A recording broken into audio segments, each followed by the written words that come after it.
三三和燕川对战那3个怪物，萧杰率领妖军和小魂对战千万幽都大军。四月也加入战场，北冥军队看到眼前这场景，也振奋了士气，不再后退，继续战斗。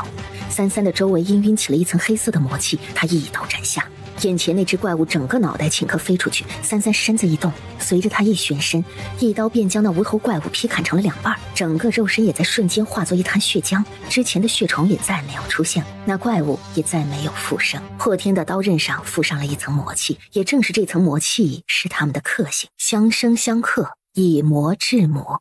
另外2个怪物见到刚刚那只怪物的惨死，对三三起了畏惧之心。可此时白三三的身影突然消失了，不仅仅是白三三消失了，就连巨龙都消失了。突然随着一声龙啸，2个怪物的身体倏地被劈成了2半。白衣少女立于龙头之上，手持黝黑长刀，寒芒逼人，萦绕着森森的魔气。死了，三三淡淡说，旋即看向远处的幽都大军。在看到那妖军的时候，眼中也有一丝诧异。在萧杰、小魂、妖军出现之后，北冥军队也开始占据了上风。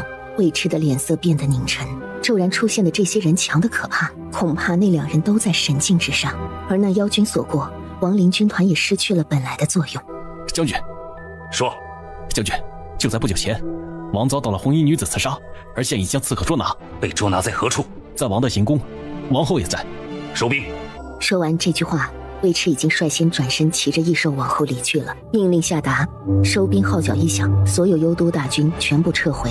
大战得胜，北冥士兵高兴的喊叫声震天。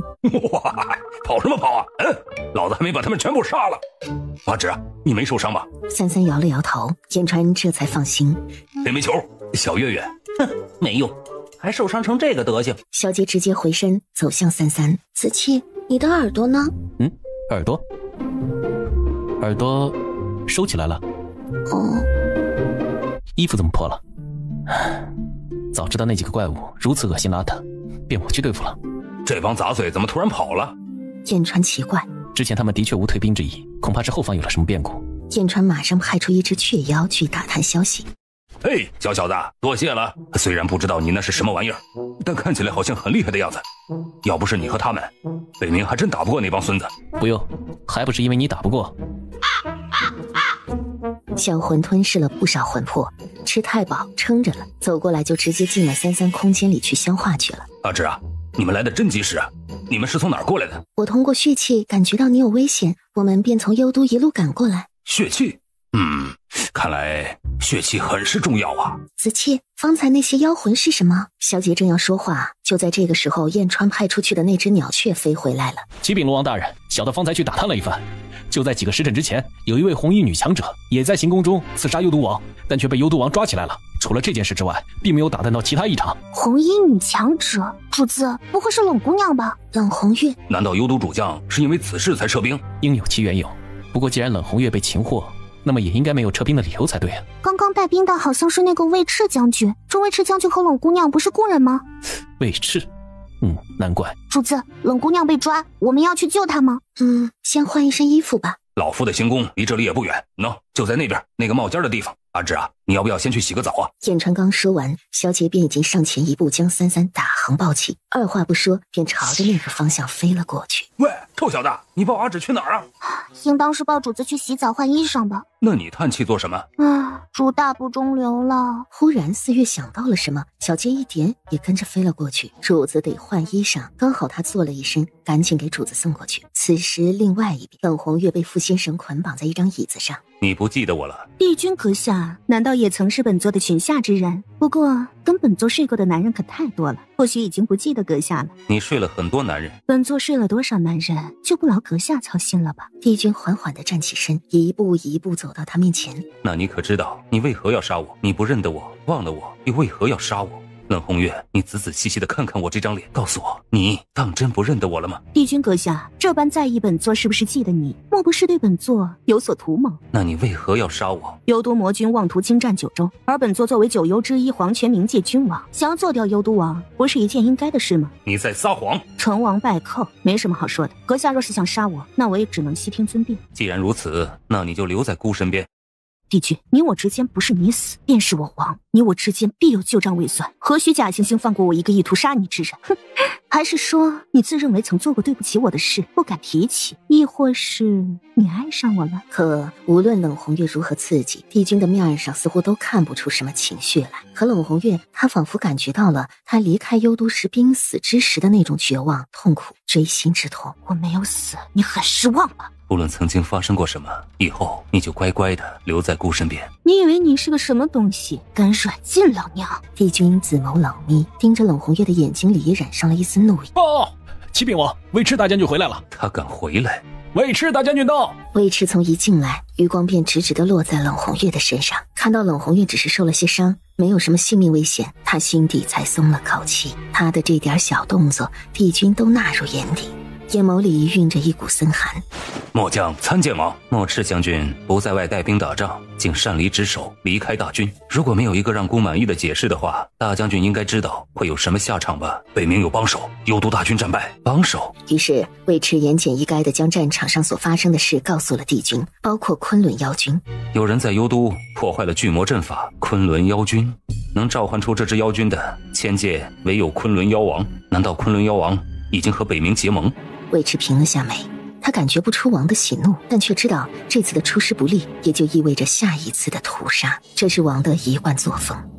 但现在的尉迟心思却没有办法在这儿，他的视线一动不动地盯着前方那道红色的身影，眼底微沉。这是姑今日抓到的刺客，不知尉迟大将军认为姑应该如何处置这名刺客？您应该知道他是谁。尉迟大将军似乎只要提起他，你就会完全不将姑放在眼中呢。现在姑不得不开始怀疑，先前通缉刺客之时，大将军是不是有窝藏刺客之嫌了？请王放了他，让他离开。这句话刚落下，尉迟身体就遭到了一道重击，嘴里猛地吐出一大口血。放了他！冷红月心中微动，目光也敛了下来。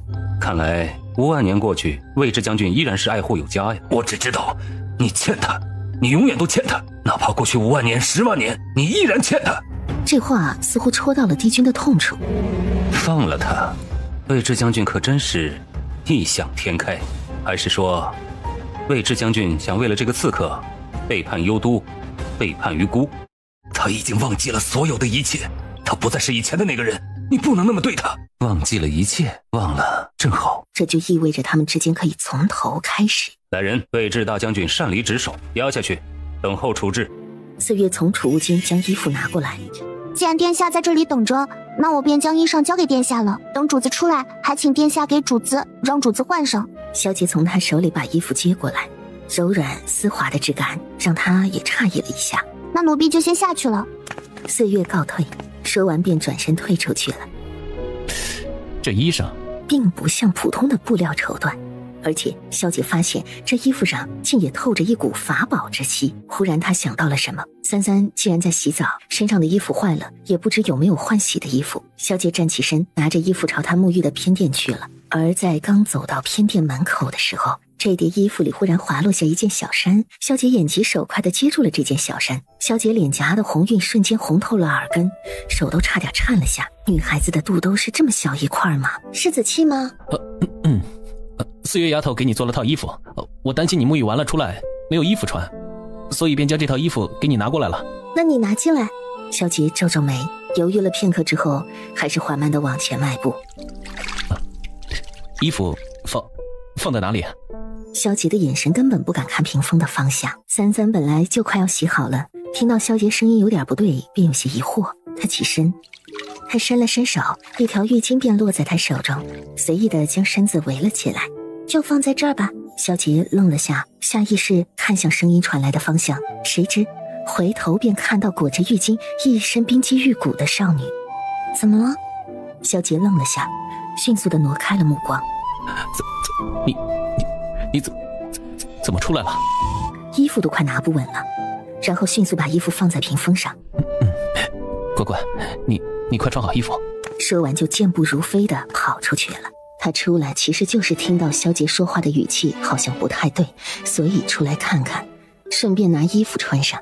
没想到自己一出来，子期却跑了。而萧杰在逃似的离开浴房之后，便找了处池子，直接跳入了池水中，刚好被路过的四月看到了。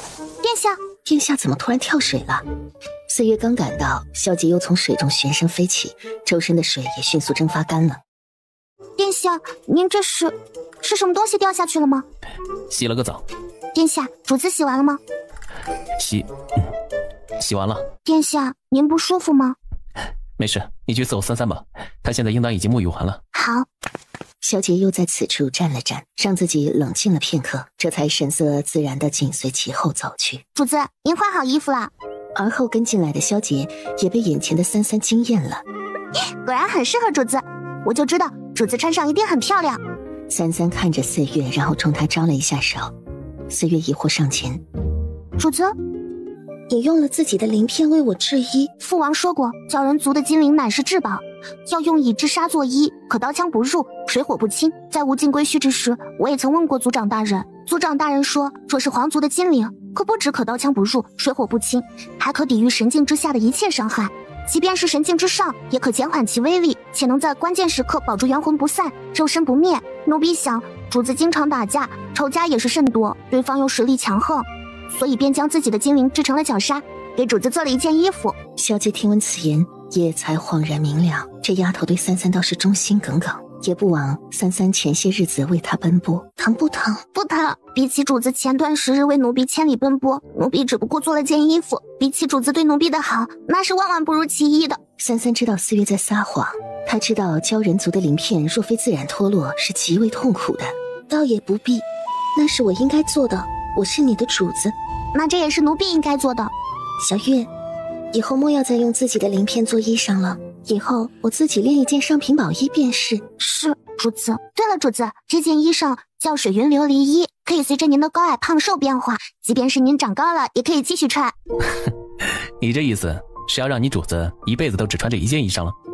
是啊，主子怎么能一直穿一件衣服呢？可是我的鳞片也不够做第二件衣裳了。罢了，若是再用你的金鳞做一件，也不怕你主子心疼死，再多做几件不同款式、不同尺码的衣裳便可。那奴婢这边去做。四月说做就做，跟33打了声招呼便出去了。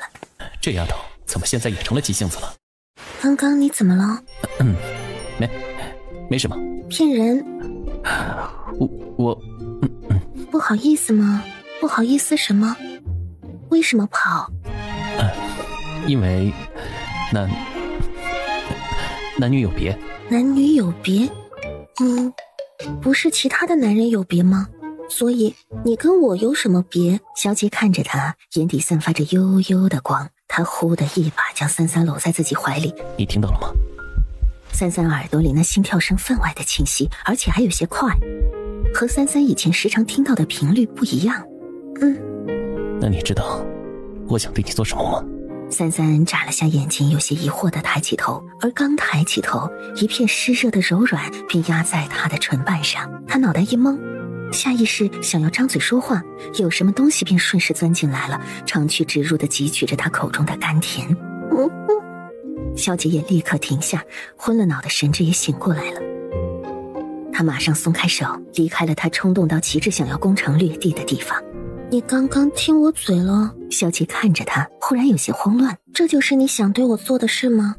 是。看到那样的你，我的脑子里会想一些坏事，也会想要去做一些坏事。我说过，我不会骗你。所以现在你知道我为什么会离开了吗？我不是你的未婚妻吗？所以你亲我不是很正常吗？夫妻之间行房事也是天经地义啊。不行，你还小。我跟你父亲应该是同辈。可是你身体还小，而且我们还没有成亲呢。小吗？那我让我最近长快一点吧，我让我的身体维持在16、17岁的模样还是很容易的。萧杰愣了片刻，可心里却还莫名其妙有点期待。成亲之后我们就可以同房了吗？你想和我同房吗？其实自由恋爱不必成亲也可以同房的。不想。既然如此，那我们回九州成亲吧。萧杰神色陡然变了变，眼里既是欣喜，受宠若惊，也有难以置信。33该不会是为了和他同房，所以才想回去成亲的吧？这么一想，萧杰神色也有点怪怪的。你不愿意吗？我愿意，十分愿意。33，你真的愿意嫁给我？娶我？萧杰笑出了声，再一次将33紧紧地抱到了怀里。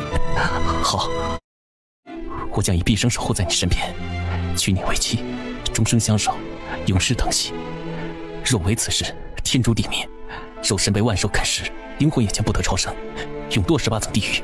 三三的身体猛地怔住了，一股炽热而浓烈的情绪从他胸口蔓延向他的四肢百骸。萧杰看到三三有点懵，温柔宠溺地摸了摸他的头发。等我们回几个州便成亲。好，我会让自己快点长大的。三三，不是。既然你觉得我还小，不可双修，那我长大点便可以了。三三一本正经地说着羞羞臊臊的话，萧杰却是淡定不了了。就这样吧。乖乖，成亲并非只是为了双修。萧杰都不知道自己是怎么能对三三说出这句话的，提到那2个字就有一种满满的负罪感，让他觉得罪无可恕。我知道成亲之后你就能名正言顺地和我在一起了，也不会有人抢你了，对吗？是。罢了，三三想怎么样就怎么样吧，只要萧杰自己恪守就便是。一座幽都王行宫顶天矗立，冷红月饿了，所以他睁开了眼睛，而睁眼就看到了那双紫色的眼睛。你醒了？一睁眼就看到晦气的东西，真让本座心烦。帝君的眉宇间倏地就凝起一抹凉意，但很快那抹凉意就被抚平。本座饿了，故喂你。我有手，把我放开。但帝君好像根本就没听到他所说的话一样，自顾自地开始舀起了一勺粥，然后喂到他的嘴边。堂堂幽都的厨子就这般本事，就只能做点这种饭菜吗？真是倒胃口，比起本座府上的厨子可差得太多了。不喜欢吗？来人！很快有侍从走到帘外跪下。王，把行宫的厨子叫过来。是。侍从领命退下，很快他就领了一群厨子候在了殿外。冷红月皱眉，不知道他想做什么。这碗粥是谁做的？谁做的粥？有一个厨子颤颤巍巍地爬向前。是奴才。拿去，把这碗粥喂给他，把碗打碎了，连着粥一起喂给他。是。侍从端过那碗粥，走到外面，手心一动，那碗粥在手心就捏成了碎块，就着里面的粥一口就拍进了那厨子的嘴巴里。厨子被强行吞咽下了碗的碎块，整张嘴都被扎得出了血。你说一个你爱吃的，不让他们去做，做不好就杀了。素闻幽都王残暴不仁，今日一见，果然名不虚传呢。帝君只是看着冷红月，就刚刚的粥，再来一份吧。还有，本座要喝酒。听到了吗？是。侍从立刻退身下去办事了。冷红月翻了个白眼，根本不想看他，但帝君却丝毫不在意冷红月对他表现出的这些厌恶和反感，依然坐在床边，目光平静地看着冷红月。你的身上有我的东西，是我的骨头吧？你想起来了？从我的身上抢走的东西，在你的身上可还用得习惯？你没想起来。他的眼神有些许复杂，似乎又在期待什么，却又在害怕什么。冷红月眼底杀意凝聚，平静的眼神藏着仿佛要毁天灭地的仇恨。来，吃点东西。帝君似乎丝毫不在意冷红月那明显厌恶和恨意的眼神，仿佛从未看见。冷红月眯了下眸，缓缓张开了嘴，两人就这么喂一口吞一口。想不起就不要想了，这世上愚妄者甚多，不知其因果，一生于世。我们之间无需因果，亦可重新开始。重新开始？你以为你是谁？跟本座重新开始？阁下这是在做什么春日大梦？以后你便留在姑身边，姑会立你为后。说完，喂完冷红月最后一口粥，他便站起身，看了冷红月一阵儿之后，才离开了这里。王，神庙来人。神庙。冷红月在帝君离开之后也松了一口气，她闭上眼睛，运转着身体里的真气，体内的真气开始疯狂涌动，冲击着她的四肢百骸，捆绑在她身上的捆心绳开始隐隐地动了起来。而就在帝君离开后没多久，一道女子的身影避开外面所有侍从们的眼睛，悄然走了进来。我知道你醒着，冷红月。看来幽都王的行宫，什么猫猫狗狗都能随便进呢。魏然被冷红月这句话激怒了，愤怒地扇了一记凤袖，冷红月的脸也被扇出了一阵响声。冷红月咧了一下嘴，舔了舔嘴角的猩红，笑得几分讽刺。你不过是一个阶下囚，有什么可嚣张的？哼，我一个阶下囚可比你高贵，你就是气不气？虽然不知道这个女人是谁，但显然这个女人跟帝君是有关系的。你果然不记得我是谁了啊！这个世上想让本座记住的人很多，可巧了，偏偏阁下就是一个让本座记不住的。是吗？如果真正当年害死你的人是我呢？是你。行宫之外的露天大殿，帝君高坐在长椅王座上，目光睥睨而下，看着下方来人。神庙，你们以为孤真的把神庙放在眼中吗？不过区区2位尊主，也妄想在孤面前妄自尊大。齐莹平了下眉，和身边那位年轻男子相视了一眼，面色也有些不愉。忽然远处传来一片暴动，而那易果荣的白衣男子神色也变了，看向暴动的方向，青寡的目光变得灼热。他的气息。报！禀报王，有2个人，一男一女，冲了进来，说是来找人，奴等拦不住啊。好，在下倒是想要看看是什么人吃了雄心豹子胆了，竟然敢擅闯幽都王的领地。齐莹刚说完这句话，有2道身影便从天而降，飞落在大殿中。白三三，我来找人。你找什么人？冷红月。看来这2位应该是来找魔君大人麻烦的。不好意思啊，魔君大人，这位女子是我们神庙要的人，神庙几年前便在千界发布了通缉令，我等也一直在追查这名女子的消息，所以还请魔君大人见谅，我们恐怕要先动手了。齐莹急着抓白三三回去邀功。齐莹这算不得礼貌的一番话，让帝君浓墨的眉目多了一丝冷意，但此时的帝君却也没有出声，只是眉眼间微微往下敛了敛。齐莹见帝君没有说话，便当帝君默认了。如此，便多谢魔君大人了，容我们先将此女废墟筋骨抓起来，合作之事稍后再谈。神庙有谕，抓住白三三，不论死活。旋即手中立刻出现一道天平法器，同时数名神庙使者都出现在此处，将白三三和萧杰包围了起来。神庙的人，你还认得出我们？杀得多了，所以认得出来。我本是来寻人，但既然遇到了，那我就顺便将你们也一起杀了好了，省得你们聒噪。萧杰看向神庙那2人的眼神也附上了杀机。口出狂言，你怕是连怎么死的都不知道。但心底也不敢大意。三三掌心一动，破天便出现在了手中。萧杰的唇角也勾起一抹幽冷杀意，允心骤现。找死！我怎么死的，你们当然不知道，但我现在可以告诉你们，你们是怎么死的。帝君手肘靠在王座的扶手上，撑起了脑袋，仿佛看戏一般，从容地看着眼前发生的一切。去杀你想杀的人，其他人交给我。在萧杰出手的同时，三三的目光也看向了齐莹。乾元镜的力量此时已朝他逼过来，三三玉刀横于身前，盾如长风破浪，刀身将那力量生生地阻挡在那刀身之外。齐莹有些惊骇，不对，他的修为不是连神境都未到吗？还是说他隐藏了修为？依然稳坐在席位的白衣尊主眸光冷凛，白痴，就凭你也想杀他？他的目光又看向萧杰，见萧杰和数位神庙弟子缠斗，他眼中浮现出了一丝杀机。他缓缓站起身，取下腰间的玉箫，变做了一只长笛。玉箫乃是他的贴身之物，太容易被认出来，而长笛既能让他如同玉箫一般作战，又能掩藏自己的身份。但此时他依然稳坐在远处，没有动手的打算。帝君撑着脑袋看着下面的打斗，仿佛于他而言只是在欣赏一场小丑的戏码。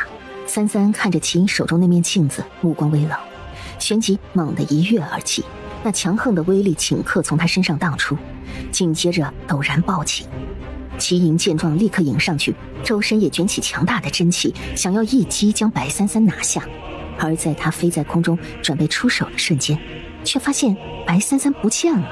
他愣了片刻，立刻用神识探查的时候，眼前却突然击出一股汇成圆形的磅礴真气，根本不容得他反应，那真气已经撞向他的胸口。那真气仿佛在无形中炸开了，齐莹的身体也急速下坠，他的眼睛里也出现了白三三的身影。在快要落到地面的时候，他陡然暴起，而乾坤镜也顷刻飞出。楚尊主，你还不动手吗？被称作楚尊主的人并没有回答他，只是眼底泛着冷，而这种冷意是对他起了杀心的。齐莹感觉到了，愚蠢，目光才再次扫向了人群中战斗的萧杰。他眼底冰凉，身子一动，便化作一道残影，顷刻间便出现在萧杰所在的战场中。萧杰在这个男人出现的那一刻便知道他想要他的命，那种与生俱来的直觉让萧杰在此时一眼便认出了眼前这个人的身份。即便眼前这个人和自己已经不是相似的一张脸，他也能把他认出来。战斗很快就进入了白热化，幽都王眼睫微抬，慵懒中带着一丝冷意。而此时白三三也懒得再和齐莹继续打下去了，他手中紧握破天，长刃破空，带着他魂魄的灵智空间中所带出来的混沌之力，一刀就劈向了齐莹的脑袋。当时齐莹和钱元庆就同时飞出去了，空中是血液泼溅，是齐莹脑袋所洒出来的血珠。齐莹虽是真气护体，但这一刀下来，他的真气却已破。如果白三三再劈下同等威力的一刀，他必将大卸八块。你到底是什么境界？能杀你的境界。说完这句话，他手中已经聚集起如一道漩涡般的混沌真气，感受到铺天盖地的杀意的齐莹，仿佛已经知道了自己即将面对的是什么。顿时他周身的力量暴涨，齐莹身边的光芒大盛。三三淡淡的拢了下眉。焚寂术，焚寂术，这是所有修行者不到万不得已根本不会用的一种术法，因为这种术法会耗尽自己所有真元，去短暂提升自己修为一炷香的时间。唯一能够弥补自己真元的方法，就是打败对方，吸收对方的真元，否则会废去所有修为。我要杀了你！呀！他怒吼了一声，将自己的真气注入钱元镜，顿时钱元镜镜面是金光大盛，强大而磅礴的力量势如江海，化作一道剑芒就刺向了白三三。哼，还不是要死，多此一举。然而还不等三三动手，幽都王就从王座上已经率先飞出了一道气刃，悄无声息直接劈向齐莹的腰。一道气刃的威力，齐莹竟然直接被腰斩，那钱元镜也碎裂在了地上。幽都王好强。而此时从尸体中有一颗金色的元丹飞出，正要逃离，三三伸手虚空一抓，那金色的元丹便落在了他的手中。而此时那另外一个白衣尊主也暂时停下了战斗，目光看向了这边的情况。萧杰也注意到了，他意外的是帝君会出手，现在更担心帝君会对三三出手。三三掌心轻轻一捏，那嘶吼的元丹便在他手中轻而易举地被捏碎了。他将钱元镜捡起来，收进自己的空间里，旋即转身看向了帝君。同时其他神庙中的弟子在齐莹被帝君腰斩之后，出于畏惧，都害怕地往后退，一时间也没有人敢再动手。既然老师夸了我，那你一定是不如我的。白纸师妹的确厉害，魂飞魄散都还能重聚元魂重生，这倒是让我有些好奇。10000年前你究竟是如何陨落的了？我能重生自是有我自己的本事，你要是厉害你也能。老师有一句话说得很对，老师说如果是你，那么我只要见到你一面便能一眼认出是你。现在我明白老师为何会说出这样的话了。不过我倒是没想到，除了师妹之外，竟然会见到另外2个得老师所授的弟子，或者说他们2人根本算不上老师真正的弟子，不过是得了老师指点罢了。你什么意思？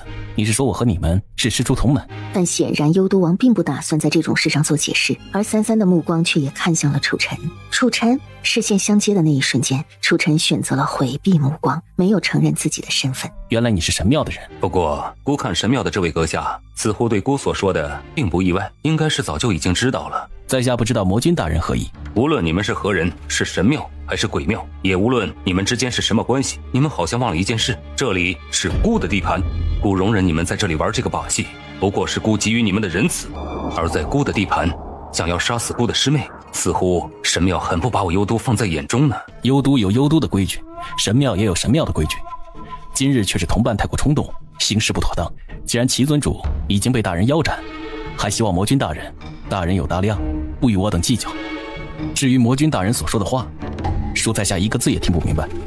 在下只从传闻中听说过大人尊师，也并不知道白姑娘口中的楚尘是谁。我等受神上的旨意，将白小姐带回神庙，除此之外并无其他。神庙的规矩，那姑今天倒是要看看神庙的规矩在姑的面前又算得了什么。在他说完这句话的一瞬间，楚尘的身体便被一股强大的力量给撞击，体内真气宛如被万斤巨石给压制。随着幽都王眼神一厉，那股力量顷刻在楚尘的身体中爆炸。楚尘的神色变得无比难受，面色惨白。幽都王没有真正用自己的力量去杀他，而是用了自己元魂的力量去攻击楚尘的灵魂，易容的脸也在恢复成他本来的样子。萧杰目光冰冷地看着，心中对幽都王的实力变得更加忌惮。有个地方在隐隐作痛，让我很不舒服。不是我在痛，我能感觉得到，是楚晨在痛。你在痛？楚晨的眼神也变了。楚晨目光深深地看着三三，即便他现在看起来虚弱无比，可那双眼睛却未曾离开过三三的脸上半分。你的元魂倒是有些不一样，或许老师是因为这个缘故才选中了你，可这并不会成为你在我面前的免死金牌。身为老师的学生，你太弱了，留你活着也不过是给老师丢脸，所以我会为老师清理门户。看来师兄和老师所说的一样，自以为是呢。随着他说这句话，他也缓缓站了起来，虽然虚弱，可看起来似乎元气正在渐渐恢复，而出于对宿敌的条件反射，萧杰的身体也渐渐的妖化，妖力凝聚。他说的对，你很自以为是，不过我今天来的目的是找人，而不是来看你装的。我对你所说的同门不感兴趣，即便是同门，也不会改变我要做的事。三三目光看向楚晨，楚晨的视线也看向了他。阿赤。此时楚晨周身的力量猛地暴涨，刚刚还死气沉沉的一张脸，在瞬间变得万分凌厉，一股力量也朝着幽都王帝君扑过去。三三掌心孕育一股混沌之力，他低声对萧杰说：“趁现在群殴吧，反正早晚都要打。”萧杰轻点了下头，旋起一股妖力冲天而起，眼含杀光，人也仿如化作一道利刃，直杀向帝君。帝君袖袍一挥，一股力量便已经形成一股圆弧形的气罩，将他们二人阻挡在前。你们这是在找死，姑要杀你们易如反掌。而事实上，他心底对萧杰已经有些另眼相看了。原本以为只是个普通的半妖，没想到竟然拥有如此强大的妖力，而且我竟然在其中看到了妖王之印。这小子跟妖王有关系，他就是在战场上召唤出昆仑妖君的人。而就在此时，萧杰原本攻击幽都王帝君的动作却突然一转，手中登时出现一道画卷，那画卷被他高高的悬空挂下，顿时画卷上出现了一个巨大的漩涡，仿如在空中开了一个洞口，通向另外一个地方。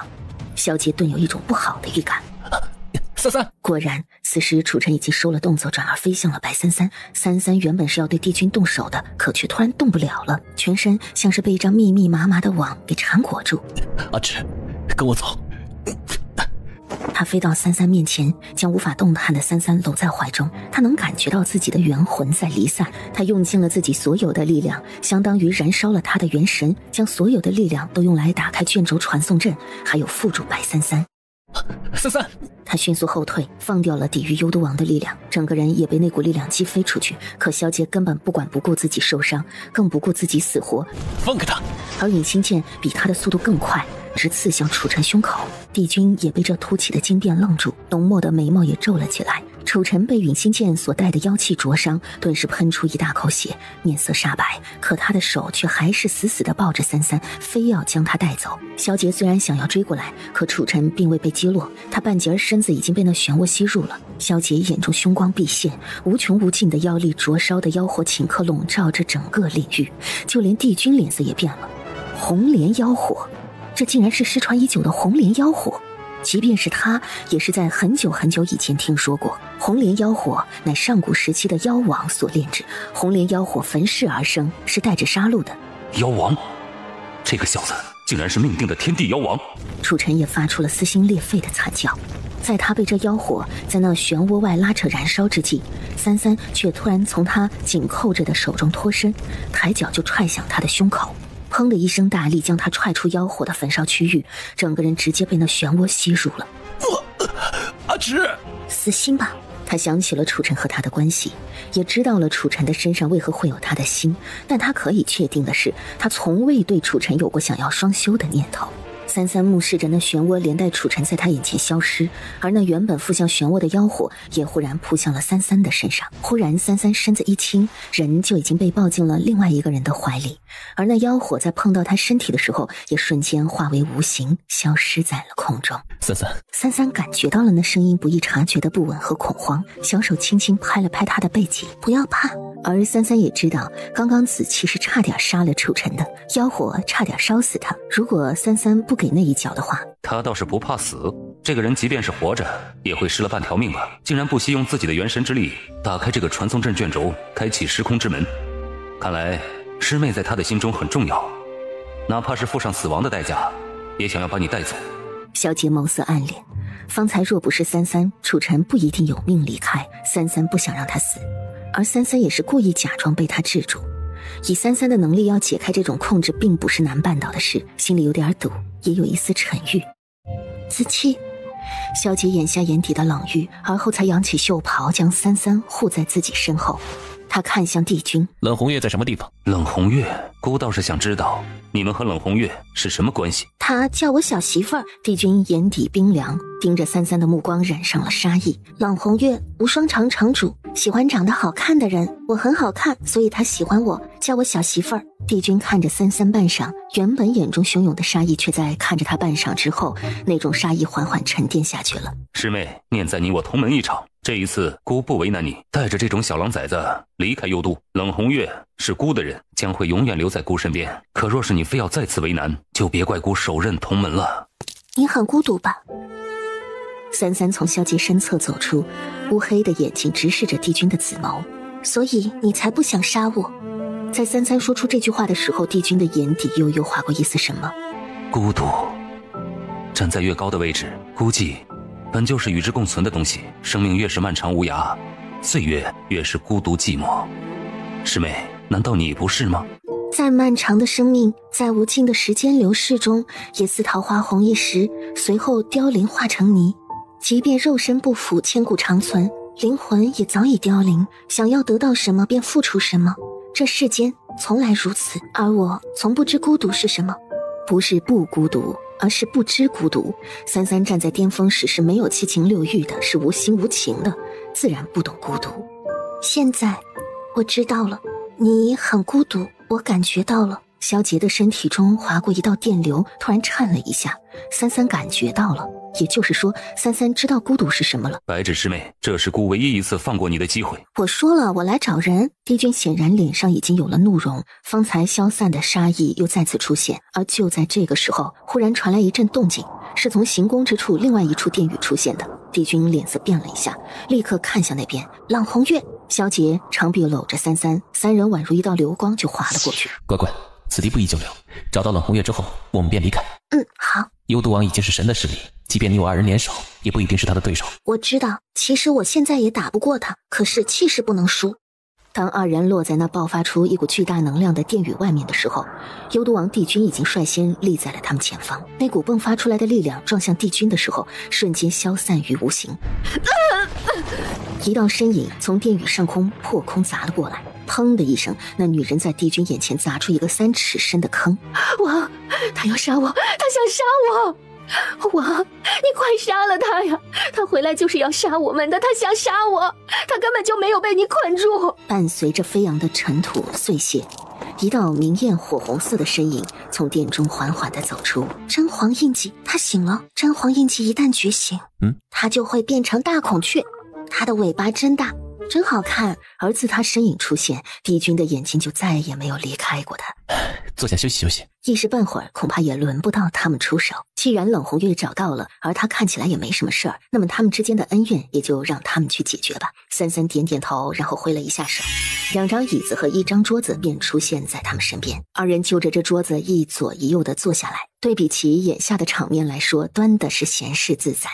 王，他知道了，他想起来了，他要杀我。王，你快杀了他，你杀了他呀！根据我的经验，这个女人是坏人。好人和坏人，三三倒是区分得清楚。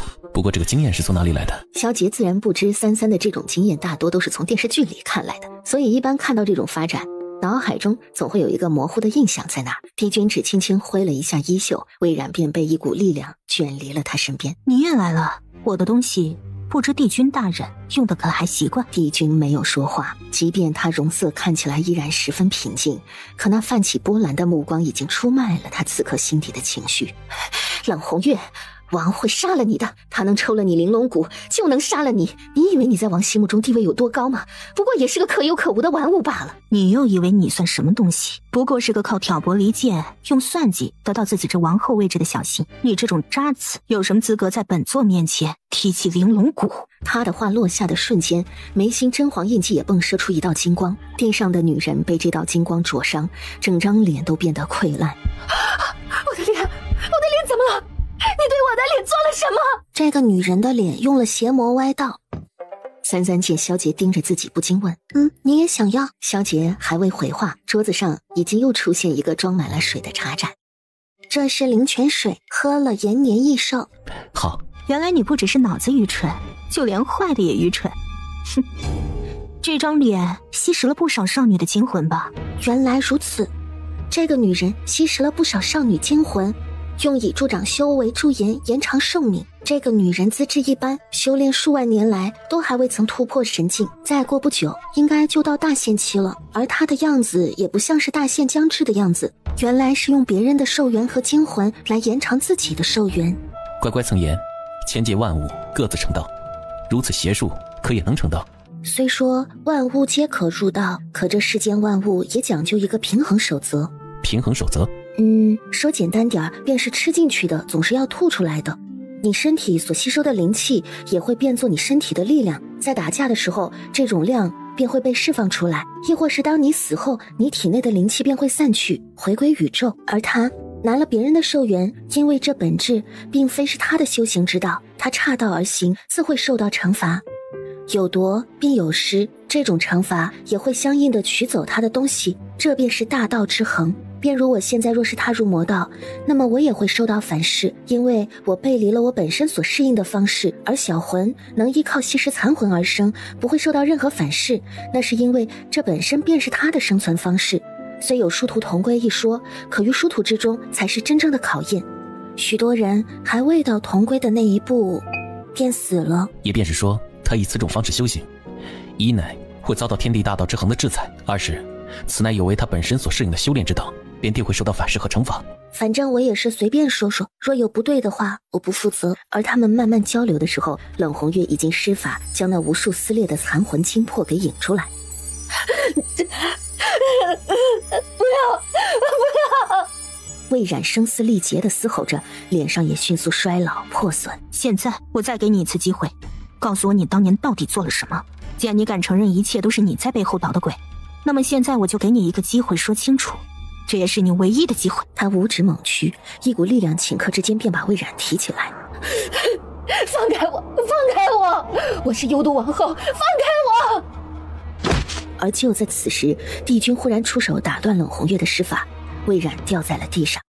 冷红月的视线看向了帝君，冰冷的眼里毫无一丝起伏。魏冉以为帝君是要救他。王，我是冤枉的，冷红月是骗你的，我什么都没做。当年是您亲手杀的他，我什么都不知道啊！堂堂幽都的王后，原来这么喜欢说谎。半炷香之前，你不是还想杀我吗？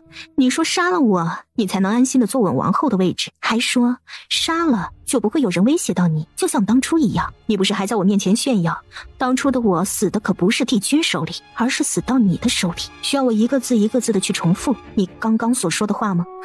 难怪这个女人会被打，在被她害死的人面前这么嚣张，没被打死都算好的了。如果是我，当年害死我的人敢在我面前这么嚣张，那么他们会马上尸骨无存。所以这个女人都快被打死了也是正常的。我没有，王，你不要相信她，她是骗你的。她当时之所以会承认，是因为她以为她能够杀得了冷红月。在魏冉还在狡辩的时候，冷红月正要动手，可帝君却抢先一步，率先动了手。魏冉的身体被一股强大的力量吸到了帝君面前，他的脖子在帝君的手掌中仿佛随时都能碎掉。你瞒了姑什么？而帝君显然没有让他非要说出来的打算。帝君的另一只手直接盖上他的额前，他的灵魂记忆便被他生生抽取出来。随着帝君将他灵魂记忆抽出来的那一刻，魏冉发出了一声歇斯底里的惨叫，而关于他的记忆完全呈现在了帝君的面前。红月！这时响起的声音是飞奔赶来的魏赤，他面色惨白，赶到的时候已经身受重伤。他感应到了这边传来的波动，也感应到了冷红月的气息，所以他以自身半条命破除了帝君的禁制，急忙往这边飞奔而来。冷红月的视线看向他，眼底也隐下一丝什么，但很快他眼神便从他身上掠过，重新看向了帝君。魏冉！他瞪大眼睛盯着帝君眼前所出现的关于魏冉记忆中的画面。这个人我见过。魏冉的记忆中，冷红月自小便是魏赤的偏爱，魏赤无论去哪儿总带着冷红月，即便魏赤去见帝君时他也带着。而那也是帝君和冷红月的第一次见面。月上一舞，红衣翻飞，让所有人都驻足难以将目光移开。帝君的目光也凝在了他的身上，在他从天上飞下来的时候，帝君便以飞身将他揽下。那时魏痴的眼中失了色彩，魏冉也变了脸色。少女时期的冷红月心动于帝君的帝王霸气，心动他英俊的模样，很快便和帝君坠入爱河。魏冉一直在观察他们的一切，他们的一举一动，他以魏痴妹妹的身份轻而易举地便接近了帝君和冷红月。而他也从魏痴口中得知了帝君生性便是猜忌多疑，所以他一直在暗中制造帝君和冷红月之间的误会，两人之间的关系也开始崩裂。三三看到这一幕的时候，不知为何看了一眼身边的萧杰，黑白分明的眼睛里有了一丝迷惘。萧杰察觉到三三在看他，而且那眼神还有点奇怪。萧杰一时不懂三三这眼神是为何，但他从中读出一丝迷惑。三三收回目光，继续看向属于魏冉记忆中的画面。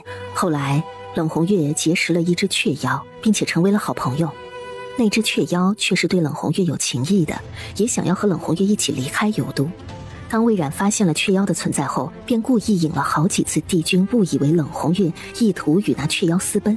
吃醋魔性大发的帝君便当着冷红月的面杀死了雀妖，二人最大的矛盾便因此而起。帝君看到这一幕的时候，一直古井无波的同人轻战了一下，眼底的冷意也越发浓厚了。而后魏冉便以帝君杀死雀妖为契机，暗中又做了不少小动作，加深两人彼此的误会。魏家一直都属于王家家臣般的存在，自小他就听说了许许多多王的事，倾慕的种子也在他极小的时候就生根发芽了。而且他于北冥妖族手中找到了一种瘴毒，这种瘴毒无色无味，提取于生长于北冥最幽深处的瘴木花。所谓一叶瘴木，此瘴木花长期食入，会使人渐渐暴露出自己最阴暗的一面，变得残暴不仁，变得更难以控制住自己的情绪。魏冉将此花带回幽都，并且以侍女的身份伺候在帝君左右。帝君平日便有焚香的习惯，魏冉便将此花粉坠入香薰之中。受到瘴木花的影响，帝君的性情开始变得越发残暴，猜忌心也越来越重，甚至对冷红月的控制也越发强盛。窒息的感情让冷红月越发明白两人之间的鸿沟，魏冉也受到影响，一直被他藏起来的阴暗面也变得越来越明显，野心也越来越重。王，他想离开你，他根本就不爱你，你难道愿意放任他离开你身边吗？帝君的神色变得阴沉暴戾。而且王，你看到了吗？现在幽都的士兵都很听冷红月的话，他手下所率领的兵团即便被流放出去，也依然拥有强大的战斗力。他不爱您的话，会不会背叛您呢？那种东西竟这么厉害？太叔说那个东西是生长在北冥幽深之地的瘴木花，汲取了从混沌之初便存在于那个地方的瘴气，因是混沌而生，所以即便是神也不见得能够完全不受影响。北冥常年无神踏足，这便是其原因。因为九幽大部分的地方都保留着混沌出生的气息，而那些神乃后神，是混沌散开过后所产生的物种，在某种级别上，混沌出生者是高于后神的。帝君虽然很强，不过5万年前还未成真正的神魔之躯，所以会受到影响也很正常。他又看向奄奄一息的魏冉，他的资质虽说一般，但在普通妖里也算不错的，若是好好修行，还是可以达到神境。但因为受到瘴木花影响心性，所以迟迟无法突破，到现在还只是一个神境之下的小废物，自毁其道。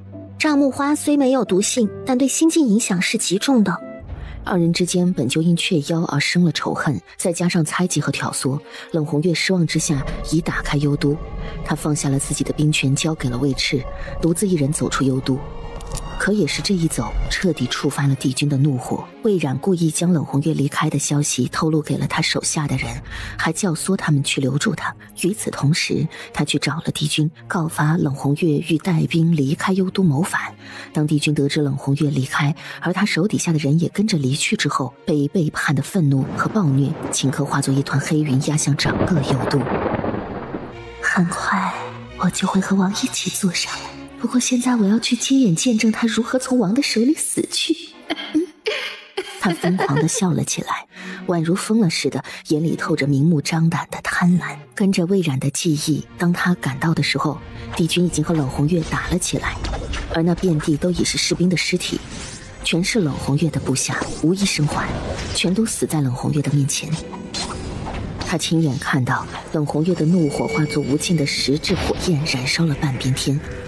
痛苦的惨叫声如杜鹃啼血般的悲鸣弥漫在这漫天的血色里，玲珑骨从他身体中被帝君生生抽出，沾着血连着筋，却生生的和他身体撕裂。而帝君的脸上是一片阴翳和冷静的残忍。帝君，我恨你，我这一生最后悔的事就是遇上你。这就是背叛我的下场。抽了玲珑骨，便无异于断了他的翅膀。从此以后，冷红月再也飞不出他身边。跟姑回去，姑会救你。不要脸！是不要脸。而此时魏冉的画面中，冷红月已是濒死。我死也不会跟你走。忽然，他仰天发出一阵撕裂般的惨叫，被挖去了玲珑骨的地方，从他身后长出一双透明的羽翼，轰地从他身后撑开。帝君，若有来世，我定要你血债血偿！就在与此同时，他身后的那双透明的羽翼忽然腾空飞起，扇动着巨大的翅膀，带着冷红月离开了这里。帝君手掌忽地收拢，将魏冉的灵魂记忆猛地捏碎，紫眸沉冷，眼神也暗了下去。魏赤站在原地的身子也不稳地动了一下，面色恍然。他握紧了拳头，心疼地看着冷红月，眼底盛满了血丝。原来当初这就是他所经历的一切。他记得，当他赶到的时候，除了那遍地的尸体之外，便只有魏冉站在尸体中开心地笑，而王和红月都不在了。他从魏冉口中才知道王杀了冷红月，王竟然还去找他了。找回来又如何？他现在应该已经是一具尸体了。后来不知过了多久，王回来了，但他是一个人回来的，连红月的尸体都没带回来。王没有找到他，而王从那之后再没有提过这件事，性情也从那天之后变得越发的喜怒无常，更加残暴。后来魏迟曾到处去寻找冷红月，可却根本找不到他，所有人都默认他已经死了，重伤成那样根本不可能活下来。但是谁也没有想到，冷红月不仅活下来了，如今还也是神境强者，也已经成为了能和幽都王比肩的人物。魏冉现在已是癫狂的状态，他的一缕魂石被捏碎，整个人都变得疯疯癫癫的，但他还记得他的执念。王，我所做的一切都是为了你好，只有他死了，才不会阻挡你一统九幽千界。他就是个祸害，我会陪着你成为千界之主的，这样我就是千界最尊贵的女人了。从我出生开始就已经注定了，我命中注定会是您的王后，千界中不会再有人比我更适合那个位置了。本座落得如此下场，原来便是你这贱人在其中捣鬼。旋即手腕猛地发力，一股力量顷刻便将魏冉抓起来，飞向冷红月手中。靠谎言和手段得到的东西，这5万年来，看来你过得很安逸。魏冉张了张嘴，却一个字都没有办法说出来，只是通红着眼睛，怒目瞪着眼前的女人。本座说过，血债血偿，而你是本座杀的第一个。旋即他手指猛地收紧，魏冉的喉骨便在瞬间破碎，紧接着他整个喉咙被冷红月捏得稀碎，血液飙溅，强大的混沌之力直接将他整个肉身粉碎。魏冉的肉身在瞬间就不复存在了，只有一缕金色的元魂被冷红月捏在手中。随着冷红月指尖一用力，这元魂也在顷刻之间破碎。三三的手中忽然出现一把小扇子，挡在小脸前面，就跟挡着什么脏东西似的。即便有误会，可对冷红月造成伤害的人依然是他，这一点从始至终都不会变。而眼前的一幕也让萧杰明白了一件事，无论如何他和三三之间都不能产生误会，即便是有，他也会想尽一切办法去化解，让误会消失。而无论是什么误会，他都绝不会做出任何伤害三三的事。魏冉的死并没有让幽都王动容，仿佛魏冉的灰飞烟灭对他来说丝毫不重要。魏赤也没有说话，即便那被杀死的人是他的妹妹。现在该你了。帝君和他的视线交接，紫色的瞳眸深邃如浩瀚宇宙，宛如要将他整个人吸进去似的。就是这样的一双眼睛，冷红月竟从他眼中看到了夹杂着悔恨的复杂。我找过你，但没有找到。是我，不是姑。在此时，他放下自己作为王的身段。哼，你想说，你想找到我杀人灭口，却没找我，反而被我活下来了吗？现在，帝君阁下应该很后悔当初让我活下来吧。冷红月眯起眸子，旋即手中忽然出现一把古琴，三三神色微动。冷红月的本命法器，他真的准备动手杀帝君了。红月，冷红月看了他一眼，眼底掩去一抹异色。尉迟大将军，莫非也要阻止本座？不，我不会阻止，也不能插手，只是因为我不能弑王。魏家世代为幽都王而战，我不能违背自己血脉誓言。有你这句话，倒也不枉你我一夜露水之情。他笑得明媚动人，一时让人春心荡漾。挑动人心的一句话，却让帝君的脸色在瞬间变得难看无比。他们此话几个意思？尉迟将军应当和冷红月先前便有渊源，尉迟此话之意，便是站在了冷红月这边，但他不能帮冷红月出手，因为他不能杀王，这是他的血脉誓言。便是说，虽然他是幽都王的部下，但他不会阻止冷红月杀王，这恐怕也是他所能做到的唯一能做的事了。血脉誓言如命中，即便是生死亦不可弃之。既然他都放弃了对帝君的保护，已经算是违背誓言了，不如索性一起杀了他算了。小姐先是愣了下，随后乍一听，觉得三三说的好像也有道理。太叔却在这个时候插话：哪有这么容易吗？幽都的王族和将族都属魔道，比起正派，魔道对为士的惩罚更可怕。魏家将族从一开始就是幽都王家将臣，誓死追随效忠，若有弑主之心，魏家便世世代代被困永间地狱，为孤魂野鬼，不得超生。而且当年幽都王曾在魏家先祖的血脉里种下了禁制，别说他们不敢弑君了，便是想弑君也是弑不得的。你们可别忘了，幽都王本身便多疑猜忌，自是不能让身边的人对自己产生威胁的帝王手段。三三了然，原来如此。那一夜露水之情又是怎么回事？此时萧杰自然而然地避开，继续看向前方，声音却一本正色地小声说：回去告诉你，你们之间有染。而尉迟也因受到帝君这种强大压迫，而生生逼得他往后退了好几步，五脏俱碎，一口鲜血也从他嘴里喷了出来。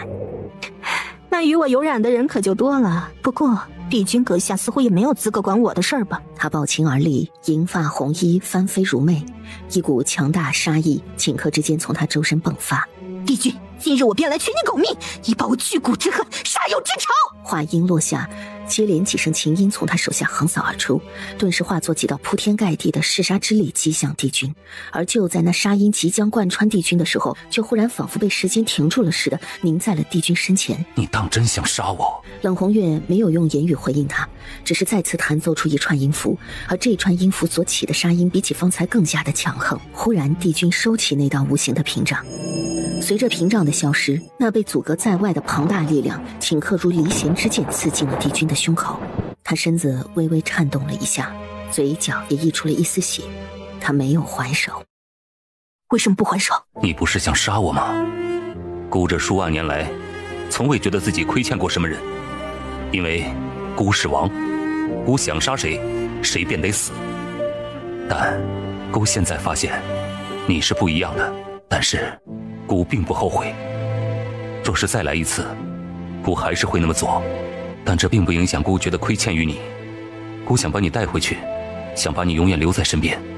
只要你留在我身边，我就会永远疼你，保护你。我的爱是要你，不惜任何代价的要你。冷红月看着他，眼里流露出一丝失望，旋即怅然冷笑：你根本不懂。说完这句话，冷红月目光疏冷，将手中的琴横立而起，那道洞穿帝君胸口的力量顷刻之间犹如一片利刃，撕拉般将帝君胸口之下的血骨生生地撕扯出来。那连着血的骨头随着冷红月的动作从他胸口飞出，在空中时，那骨头便散去了身上的血丝，幻化成了一块玉骨。帝君身子动了下，面色惨白，数道金色的流光从他身体中往外溢，而随着这金色流光的溢出，他的面色变得越发惨白。这是玲珑骨。玲珑骨。尉迟看着玉骨渐渐飞回了冷红月手中，当那玉骨飞回冷红月手中时，瞬间便化作他掌中物，变成无数晶莹的流光沁入他身体中了。帝君捂着胸口不断涌出的血，泛白的唇色让他此刻看起来也显得有些病态。而此时他看到那回到冷红月手中的玲珑骨，竟也有了一丝释然，好像许久许久压在心头的一些东西，在此刻终于消散了。魏迟神色怔怔地看着这一幕，他原本打算，若是冷红月死在王手中，那么他也会同他一起去死，如此也算是既成全了他的忠，也成全了他心中对冷红月的那份情谊。可没想到王竟然让冷红月这般将玲珑骨拿回去了，他既有震惊，心中也有欢喜。他的骨头回去了。萧杰点点头，他看到了，原来这便是玲珑骨。在玲珑骨归位之后，冷红月明显看起来和之前有些不大一样了，整个如雪白的身体泛起了通亮玉润的血色，修为也变得更加扎实，更沉敛。冷红月的那一头银发也在玲珑骨入体的那一瞬间变成了黑色。冷红月收回玲珑骨之后，身上的杀意渐渐敛去。帝君在甘愿被冷红月重伤时，便已注定此时的他是甘愿被冷红月所割宰的，即便是现在重伤，也依然能够做到他想要做到的事。神魔之躯的强横远远不是普通的修行者所能比拟的，只是他没有动手，也并不想要杀冷红月。你竟是当真不还手！我亏欠于你，这一次亦不想伤你。冷红月在与他对视片刻，眼里只有冷漠，而这样的冷漠比起刚才的淡然也更加凉薄，连恨意都没有了。也正是这样的眼神，让帝君心里升起了一种从未有过的慌乱。本座可不会手下留情。冷红月目光冰冷，本命法器瞬间化作一把长剑，直刺向帝君的胸膛。本就被洞穿的地方再一次被贯穿，魏赤的脚步也往前挪了一步，瞳孔瞪大。你自己找死，可就怪不得我了。长剑化作古琴回到他手中。如果说刚刚帝君还有一战之力，只是不愿战的话，那么现在的帝君已经彻底丧失战斗的能力了。现在他在重伤之下，极有可能会魂飞魄散。他为什么到这个时候还不还手？三三不懂，但是三三知道帝君一点不生气，即便冷红月要杀他，帝君的身体像是有什么东西在随着渐渐的消失陨灭。他拖着将要倒下的身子站直起来，依然是一股帝王的霸气。亏欠你的骨都还给你，但是骨要你留下。冷红月收起了武器，因为他并不打算再继续动手。阁下在说什么屁话？本座堂堂皇权冥界界主，又岂是你能想象的？三三眉梢微挑，心中便已知冷红月的魔障已除。萧杰看出了冷红月的漠然和决绝，那双眼中一丝情意都没有。这样的杀，或许比起灵魂的陨灭，对帝君来说，这会是更难以接受的结果，也是更深重的惩罚。冷红月收回目光，看了一眼魏赤，原本淡漠的神色却勾唇笑了下，这一笑中仿若又万种风情，看得魏赤心神一动，目光在他脸上停滞，片刻舍不得挪开。冷红月旋即看向了一旁看戏的三三和萧杰。小媳妇儿，戏可看够了？看够了，就当离开了。这里太浑浊，不适合你。在三三还没反应过来之时，他便袖袍一甩，飞身离开了。他离开的突然，帝君脸色一变，脚步也急切地往前一迈，可刚走了一步，身体就虚弱的让他难以再动第二步。他身体颤了一下，差点就要倒下去，紫眸紧紧地盯着冷红月飞离的方向。我们也走吧。而在走之前，三三停在了帝君的身边。师兄，你真是一点人事都不干，保重身体，下次见面若是要打架，也好让我多打一会儿。说完这句话，三三飞身离开。萧杰没有紧跟而上，而是又看了一眼面色惨白，宛如被抽离了灵魂般沉寂在原地的帝君，未留下一言，提膝便飞身追上了三三。三三在飞离幽都王行宫之后，忽然于一荒凉之处落下，眼前荒凉的大地上，昏倒在地上的红衣女子十分耀眼。萧杰见冷红月竟昏迷在此，神色也有些诧异。三三缓缓地朝他走近，却见他那一头乌黑的3000青丝正在褪去原本的黑，很快那3000青丝便又变回3000银发。他走上前，伸手探向他的鼻翼。就在此时，原本昏迷的女人却忽然睁开眼睛。哟，小媳妇儿怎么这般瞧着我看啊？萧杰看到冷红月抓住三三的手，眸色微冷，上前将三三牵开。冷红月也站了起来，理了理自己的衣裳，又摸了摸他的头发。他眯了下眸，我似乎已经完成了我要完成的事了，不过好像又忘了什么事儿呢。小媳妇儿，你知道我忘了什么吗？你还记得什么？难道冷红月忘了之前发生的事了？还是说她忘了5万年前的事？我是来这里破我的心魔的，刺杀幽都王失败了，然后跟他的将军睡了，结果要再次自杀幽都王的时候，却被他抓了起来。然后他的王后想弄死我，结果被我杀了，顺便把幽都王暴揍了一顿，差点弄死他。在心魔破除之后，我便离开了，然后在途中晕倒了。醒来之后，便见到了小媳妇儿正在看着我流口水。谁看着你流口水？没有，你说的是对的。如此便好，既我心魔已破，那无论他是生是死，便与我无关。接下来我便要回黄泉了。小媳妇儿她未婚夫，你们可要随我一起回去。承蒙冷城主厚爱，我与三三北冥还有事尚未完成，后面也将回九州大陆，所以黄泉便不去了。不去。回九州大陆？你们既从九州大陆出来，又为何要回去？成亲。原来如此。等你二人成亲之时，小媳妇儿可别忘了给我黄泉来一封请柬呢。如此，我便先一步离开幽都回黄泉了。小媳妇儿还有他的小狼崽子，后会有期。后会有期。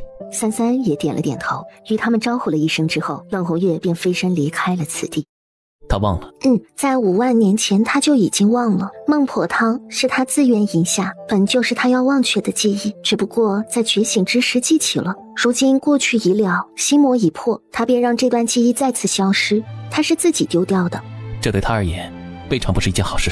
既无了却之事，那么记不记得便不重要。活着数万年，无数光景，无数岁月，只要记下自己想要记住的便足矣。小姐听此言若有所思，三三此话说的也是他自己，顺其自然的，就像是一个经历世事沧桑、通透无比的智者。以后有我，无论多少万年，多少岁月，我都不会让你一个人。三三的唇角轻轻地扬起来，那一抹浅浅的笑，如初春融化后的冰雪，清澈干净，照映着暖暖的日光。灵界某荒芜之处，一道重伤的人影踉跄着往前走。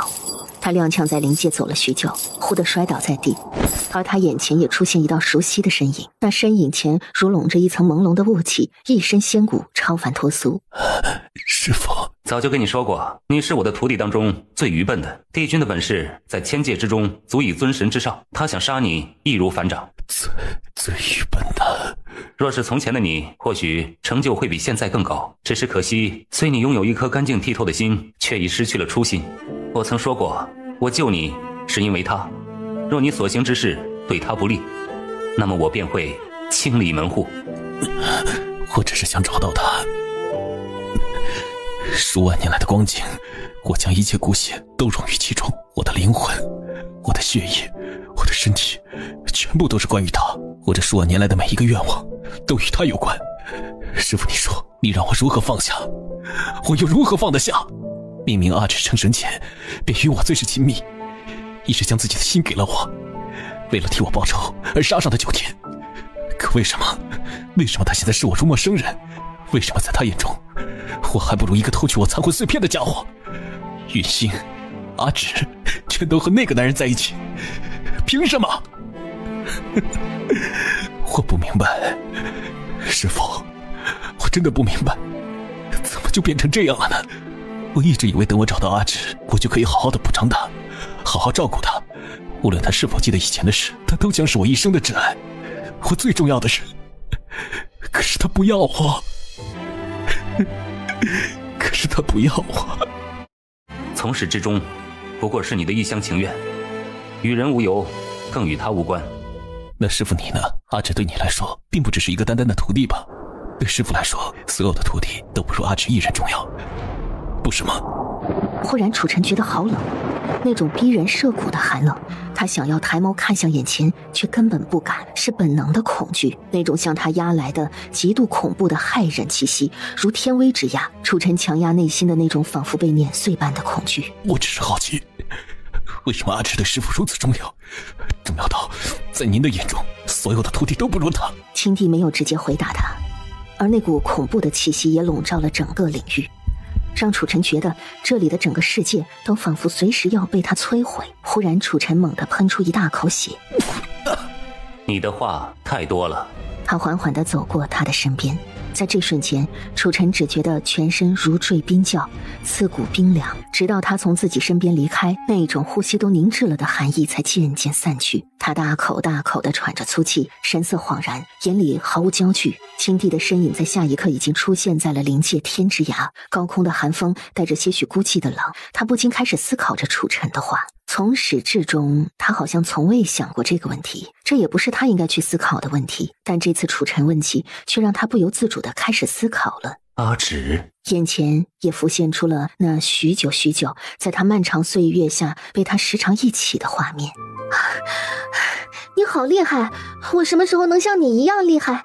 你能教我吗？我为何要教你？像你这样厉害的家伙，不教徒弟岂不是太亏了？我已有徒弟。他有我漂亮吗？我的资质应该也不差。你要是收我当徒弟，我保证一定会比那个徒弟更强的。资质是不错。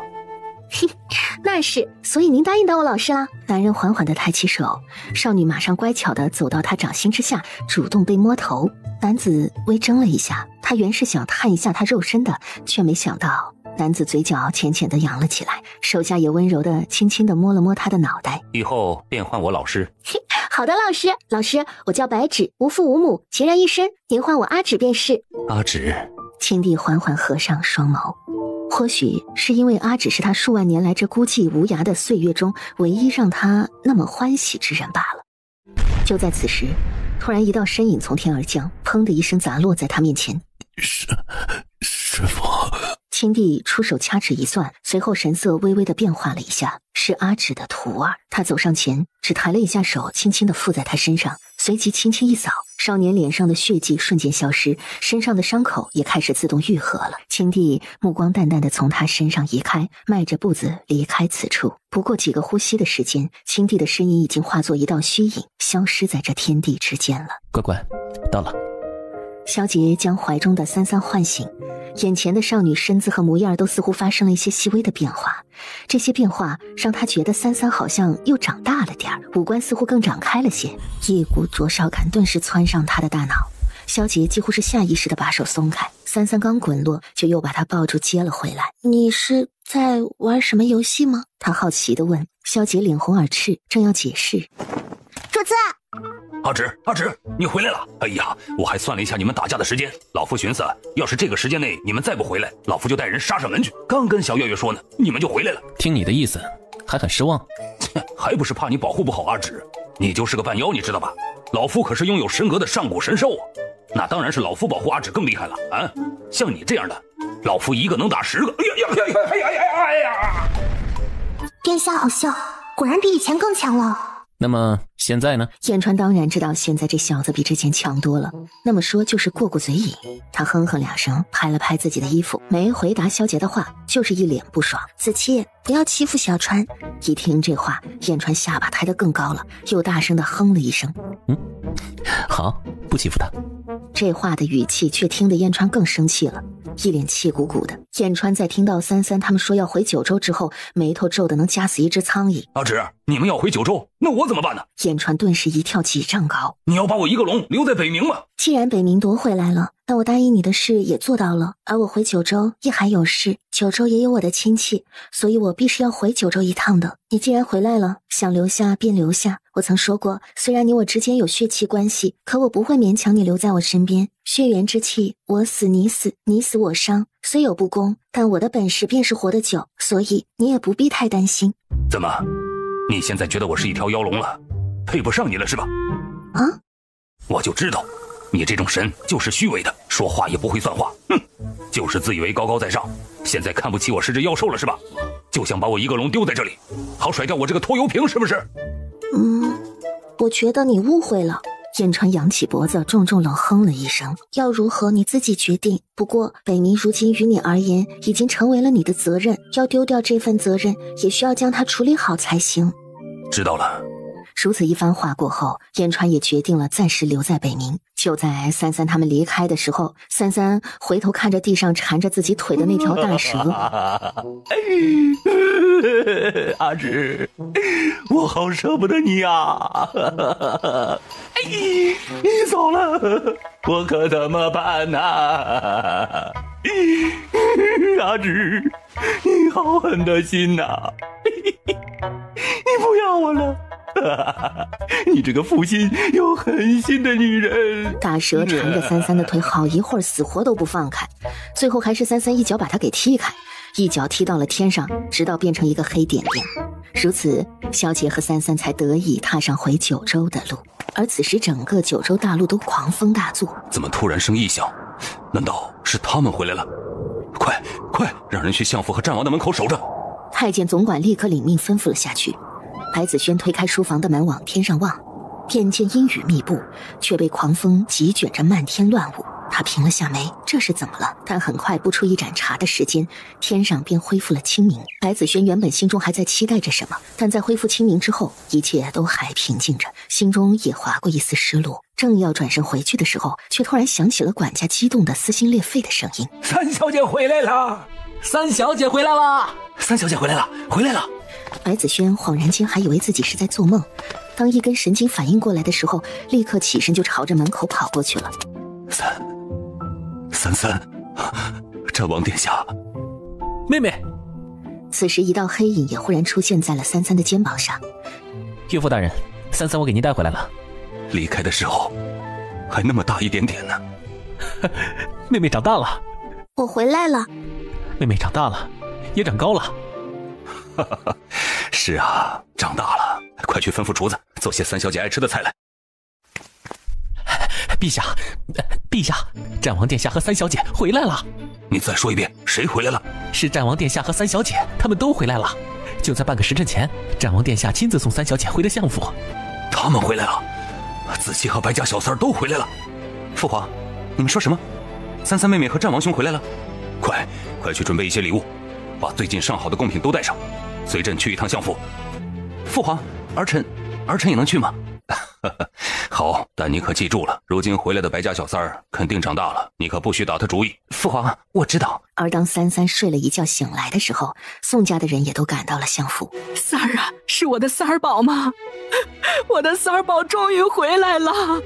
三儿啊，还记得我吗？我是你二舅娘啊。这是你大舅舅。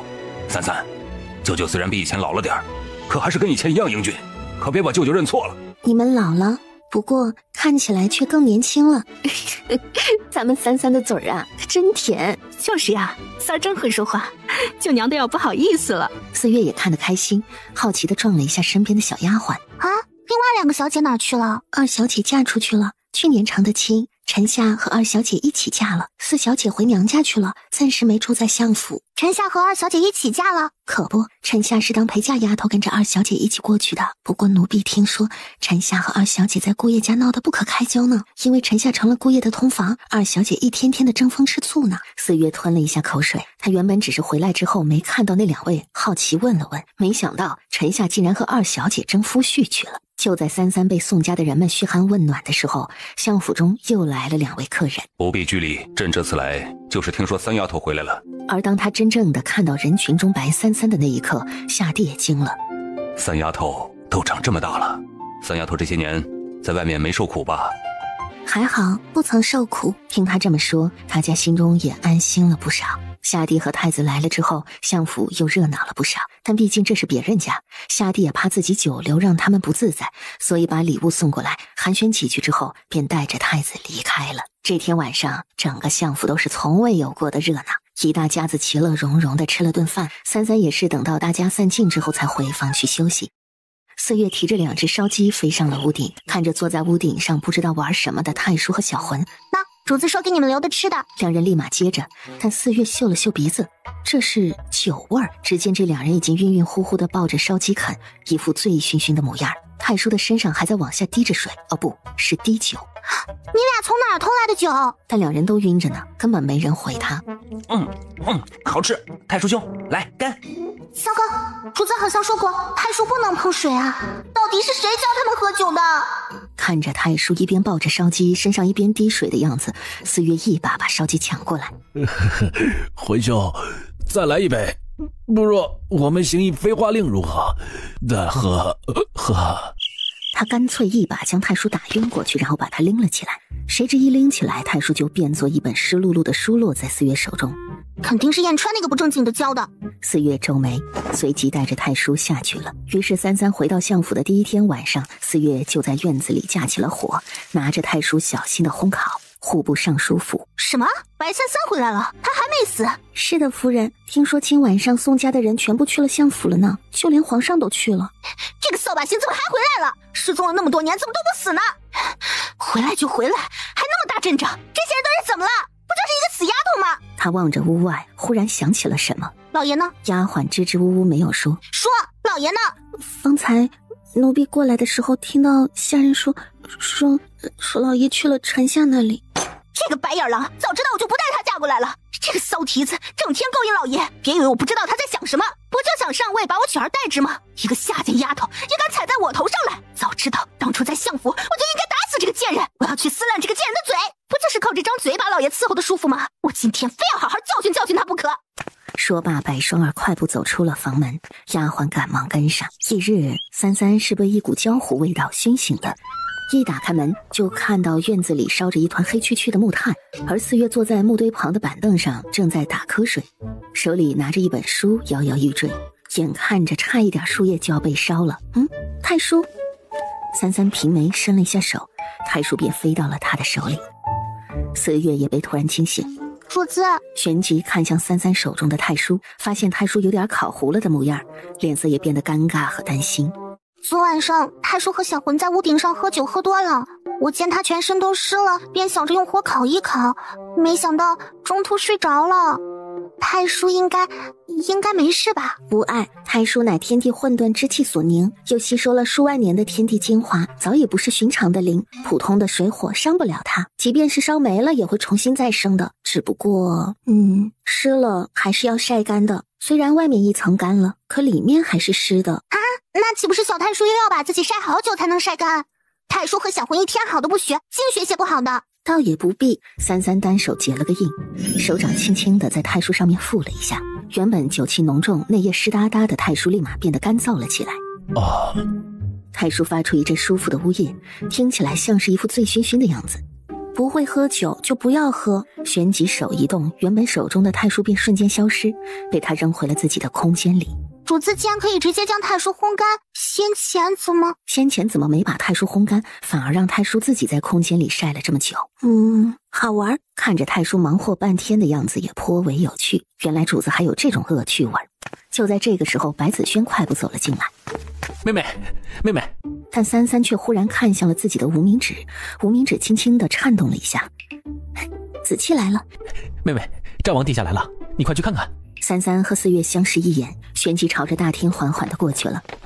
妹妹，你的年纪可还没满15呢，虽说女子14岁便可成亲了，但哥哥觉得还是再等上2年比较好。为何？年纪小容易受欺负。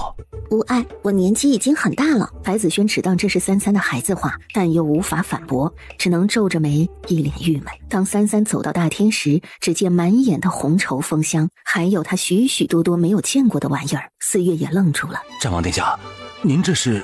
突然，萧杰单膝下跪，这一跪竟将白轩吓得从椅子上跳了起来。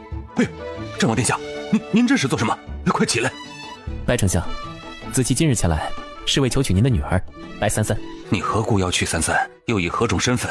又将许她一个什么样的未来？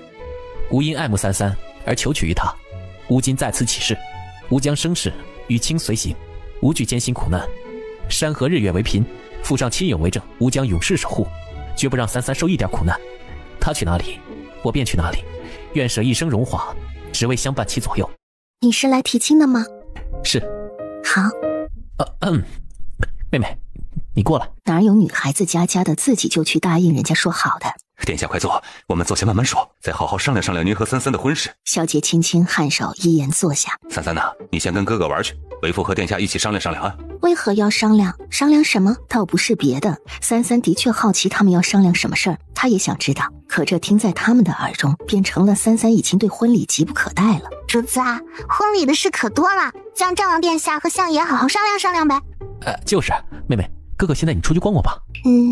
也好，那你们商量，若是商量好了，便告知我一声，何时成婚。这孩子就这么喜欢战王殿下吗？妹妹，快步跟上了他们。妹妹，我带你出去转转，也好看看这几年里上京城的变化。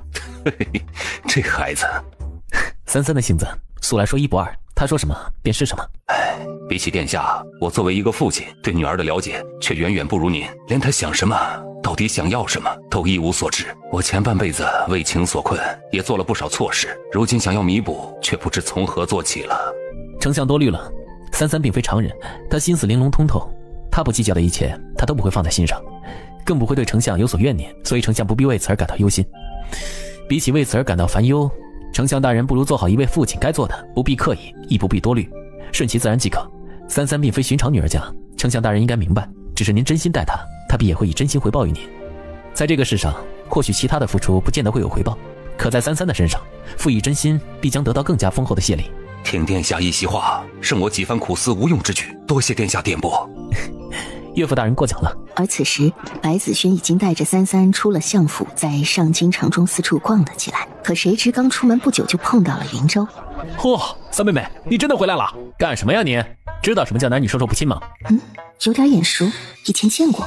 那我也没想碰你三妹妹啊，我就是激动，那么用力踹我干嘛？白子轩，你这个没良心的！就在这个时候，一道熟悉的声音也在不远处响起。小师叔祖，熟悉的声音让三三他们纷纷回头，而三三这一回头，却让跑过来的那一帮人瞬间一个急刹车。这是小师叔祖。易前辈、云公子、紫兰姑娘、楚姑娘。易前辈、紫兰前辈，师兄，小师叔祖好像跟以前不一样了。这不是废话吗？都几年过去了，小师叔祖可不得长大吗？你们来啦！小师叔祖，您终于回来了。您不知道啊，您失踪的日子里，我们四处找您。祖师爷说，您应当去了其他位面。我等修为不足，不足以跨界，便只能在九州大陆等您归来。如今小师叔祖平安归来便好。小青呢？自从小师叔祖消失以后，祖师爷便闭关修炼去了，到现在还没出关呢。大师清玄受了伤，又预感到九州天变，所以便去闭关疗伤，巩固修为了。他担心有朝一日九州若是出事，尊主不在，无人能扛。不过还请小师叔祖放心，祖师爷说过，您一定会回来的，所以他会在九州大陆等您回来。现在应当只是还未出关，所以小师叔祖不必担心。这老头怎么喊三妹妹小师叔祖啊？而且一个两个的还都这么恭敬。子轩啊，三妹妹这辈分是怎么回事啊？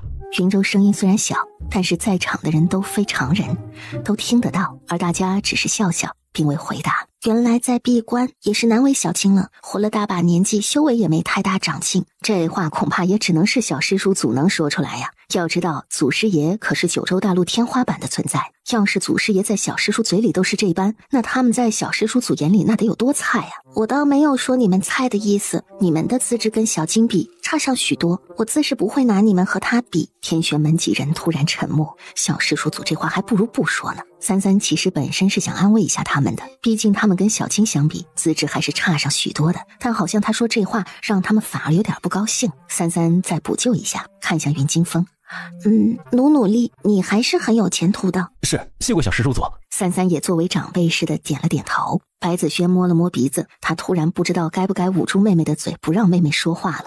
既然几位前辈们也来了，正好这里离风雨楼不远，不若我们去坐坐，吃点东西再慢慢叙旧。几人正是求之不得，自然答应。三三听到风雨楼便觉得熟悉，主子，是以前卖您最爱吃的烧鸡的酒楼，走。一行人很快便到了风雨楼，一大桌子也勉强能坐下。白子轩开始给云州介绍，这位是天玄门易前辈，紫前辈，云公子，楚姑娘。云州一一施礼，一直似有话说的紫兰终于憋不住开口了。小师叔祖，那个燕公子没有跟你们一起回来吗？小船有点忙，所以没有回来。那他还会回来吗？也许会回来，也许不会回来。那小师叔祖可否告知紫兰，燕川在何处？他在北冥，你若想去找他，以你现在的修为还不够。不过若是下次我去，可以将你带去。谢谢小师叔祖。三三说到这儿，忽然察觉到什么，目光又一一扫了他们几人。小师叔祖怎么了？三三扫了他们一圈，稍微拢了下眉，似乎他们身上的气息比以前也有些许不一样了，体质也发生了变化，修为也强了许多，他们的上限也因此而提高了。没什么，先吃饭吧。各位前辈别客气啊，风雨楼的菜式在我们夏朝是出了名的，难得你们下山一趟，可得好好尝尝。这道菜啊，叫江湖醉鸡，风雨楼有名的招牌菜。三三吃得津津有味，正好白子轩点的这些菜都是他从前爱吃的。别说啊，三妹妹虽然长大了，但是跟以前一样，对吃的情有独钟。什么妹妹的，那是我妹妹。云州瘪瘪嘴儿，得又来了。当初在书院的时候，白子轩可是容不得他喊三妹妹叫三妹妹，总觉得他在跟他抢妹妹似的。对了，三妹妹可还记得当初在白鹿书院念书的时候，书院里有一个叫玉竹的，是南诏国的公主来着。记得。这玉竹公主啊，原来是一个男孩子，是南诏国的皇子，后来她成了南诏国国主。据说她还弑父上位，性情古怪，残暴不仁的，残杀了不少官员大臣。就在三妹妹你失踪之后，她也出现在了我大夏朝境内，刚好在那个时候遇上了些你的仇家，她就跟发狂了一般，将你那些仇家全部都碎尸万段了。是真碎尸万段啊，手段残忍至极。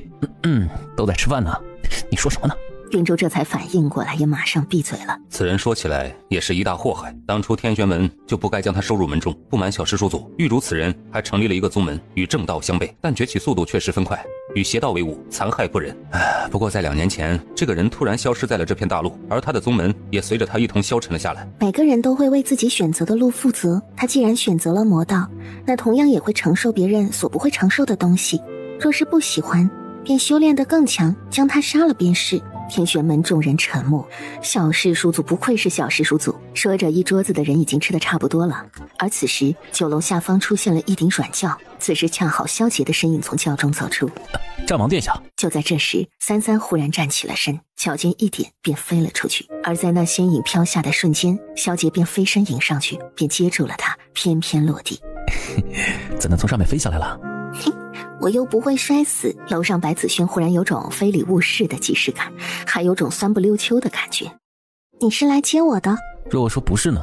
三三拢了下眉，仿若赌气般的想下去，可身子刚动，就被萧杰更大力的让他抱进了怀里。傻瓜，自然是来接你的。三三这才乖乖的待在他怀里没动了，并且一副神色平静的样子，假装刚刚没有生过气。他是神，又怎么会轻易动怒呢？刚刚什么都没有。萧杰转身便抱着三三上了轿子。你妹妹就走了？那不然呢？那个是我妹夫。三三在干什么呢？三三看着窗帘外的天，子期有没有觉得九州大陆变得不一样了？他抬起手，能够清楚地感觉到空气中的灵气的浓稠，甚至能感应到这个大陆的某些微妙的变化。三三是否还记得我曾说过，自从你离开九州之后，这个大陆就发生了一些肉眼所见不到的变化？我和金玄前辈也曾讨论过，自从你离开之后，九州的某个禁制似乎被打开了，因为金玄前辈明显感觉到他并不需要再压制修为，便可以继续地待在九州大陆上，而且整个大陆的灵气也变得比之前充沛了许多，可结界加强了，外界之人应当不再像从前那般容易进来。不过对于九州大陆的修行者来说，这却是一件好事。曾经在九州到顶的修为，原来还可以继续晋升了，也就是说，曾经高位面的神魂期以上的修为，在九州大陆便可以修炼。但若是从前的话，当九州大陆的修为到达这个大陆的瓶颈之时，要么便需要压制修为才能够继续待在九州，要么便会被位面逐出九州，破碎虚空，飞升至更高位面去。而我与金玄前辈的猜测便是升级了。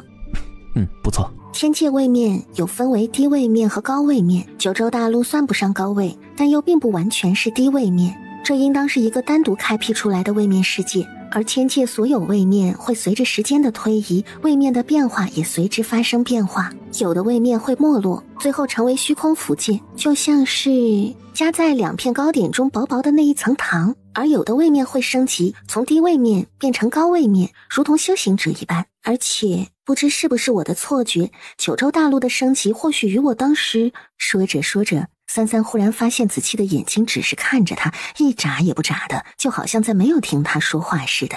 怎么了？我现在并不关心九州大陆如何，我只想知道我的乖乖穿上凤冠霞帔时是如何的美艳动人。我本就生得好看，穿上新娘子的衣服自然是漂亮的。若不是萧杰看到三三脸颊上噌的一下泛起了红晕的话，怕是当真要当三三此时心如止水，心绪淡定。婚期我已经与白丞相商量好了，时间定在了1月之后的初7，是个极好的日子，正好是在你的生辰之后。此事你拿主意便好。待我们成婚之后，三三有何打算？成婚之后，你我便可双修，然后我需要去一趟灵界，杀到神庙总坛。神庙应当与我当年陨落脱不了干系。小川说过，他曾偷听到我陨落是遭人算计，而实行这件事的话，应当是神界之人。这帮人想杀了我，即便现在还想杀我，从神界追到九州，且道书也淫荡在他们手中，而且他们能算到我的位置和我有没有消亡的答案。听到三三所言，萧杰的眸色也含上了一丝冷意。虽然我记性不是很好，但是有些事有时候也是想起来的。这些人我终是要杀了的，账也是要算的。三三可知他们为何如此执着于你？我从前很少跟他们打交道，大部分的时间都在到处闲逛，亦或是修炼沉睡。为何非要杀我，我也想不通。许是嫉妒我优秀吧。萧杰想起了燕川曾经提过，三三其实在成神期间也拉了不少仇恨，在成神之后被各方所忌惮，即便是神见到他都要绕道走。而之所以他们这般容不得三三，其实是害怕他吧，因为害怕所以容不得，所以要赶尽杀绝。子期在想什么？我在想，也许乖乖说的对，他们的确是嫉妒你，不过无论如何，他们都该死。随着马车的前进，三三跟着回到了战王府。刚下马车，安中就马上迎上来。殿下，王妃。你好像叫安中。王妃还记得安中？因为安中是跟着你的，我便记得。萧洁眉稍微挑了下，心情好极了，眉眼都含着笑。三三是因为他，所以才记得安中的。自从三三到了战王府，这一住便是几日的时间。白家和宋家倒是几次来接人，不过每次都是见着战王殿下拿吃的诱惑住三三，亦或是找了什么小玩意儿让三三玩的乐不思蜀。所以每次白家和宋家还就只能过来看看，人也带不走，只能叹气回府。他每日除了吃喝玩乐，便是修炼。在此期间，三三的修为也提升到了半神之境。当萧洁察觉到的时候，也有些震惊，看着倚靠在软榻上休憩的三三，他没打扰。三三已经这般睡了3天的时间了，他缓缓上前，将手里端来的葡萄放在旁边，等待着三三的苏醒。同时整个院子也布上了一层结界。虽然不知三三半神的境界究竟如何，可若是有动静，以他的能力可是足以毁灭半个大陆的。小姐，你奶奶的，你是不是故意的？见老夫来了，故意放出了妖结界，你这只恶狼简直是妖界耻辱！老夫的脸都毁容了，你突然布什么结界，是不是故意的？若不是你的脸先着地，应该也不会撞上来吧？再者，你的脸还需要毁容吗？别以为你现在厉害了，老夫就不敢打你。你这小子仗着现在是阿芷的男人，毫不嚣张。小姐冷笑，手中陨星乍现。哎呀，今天天气不错啊，正好是老夫出游的好时机。看来今天来的真是时候啊！此情此景，老夫只想吟诗一首。燕川的一个狮子都还没喷出来，结界那边传来一阵异动。萧洁也懒得跟燕川闹了，转身便进了结界。在进去时，察觉到三三已经苏醒，便将结界为燕川留了个口。燕川通过血气也立刻感觉到三三的身体的变化，半神已经突破到半神了。他立刻追上，冲向了战王府，但就在他飞起的瞬间，却被王府上空的一片泛着金光的彩霞吸引了目光。难怪萧洁这小子要布结界，这种异象若是让旁人瞧见，恐怕整个大陆都会震动。哎呀，阿芷不愧是阿芷，就是牛皮啊！老夫见了不少半神，都没有能出现这等异象。就连小魂和太叔这个时候都飞出来了，全都蹲在屋檐上看热闹。小川、燕川听到三三喊自己，立马从屋檐上飞下来，落到他的面前。嘿，阿芷，当了王是不一样了，看起来比以前贵气多了。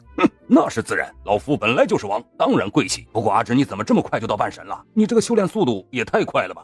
是有点快。你不是在处理北冥的事务，怎能这么快就来九州了？那自是本王已经将北冥一切事务处理好了。你们知道那个老龟吧？那老龟虽然慢吞吞的，整天一副要死不活的样子，但这老东西以前的时候可管理着北冥一大方的地盘，所以本王便让他协助本王管理北冥。虽然老夫人走了，但北冥现在的情况一片大好啊，暂时也不会有什么麻烦敢找上门。幽都那边暂时也还算消停，那幽都王好像闭关了，而那位幽都的大将军好像也失踪了，所以幽都短时间内不会对北冥造成威胁。现在唯一敢找北冥麻烦的就是灵界那边了，但冥界门派林立，宗家众多，他们自己内斗都斗不过来，怎么可能敢来北冥？不过你们可有将你们成婚的消息传向其他界？萧洁神色也凝了起来。我们成婚的消息只有九州大陆知道。我也没有离开过。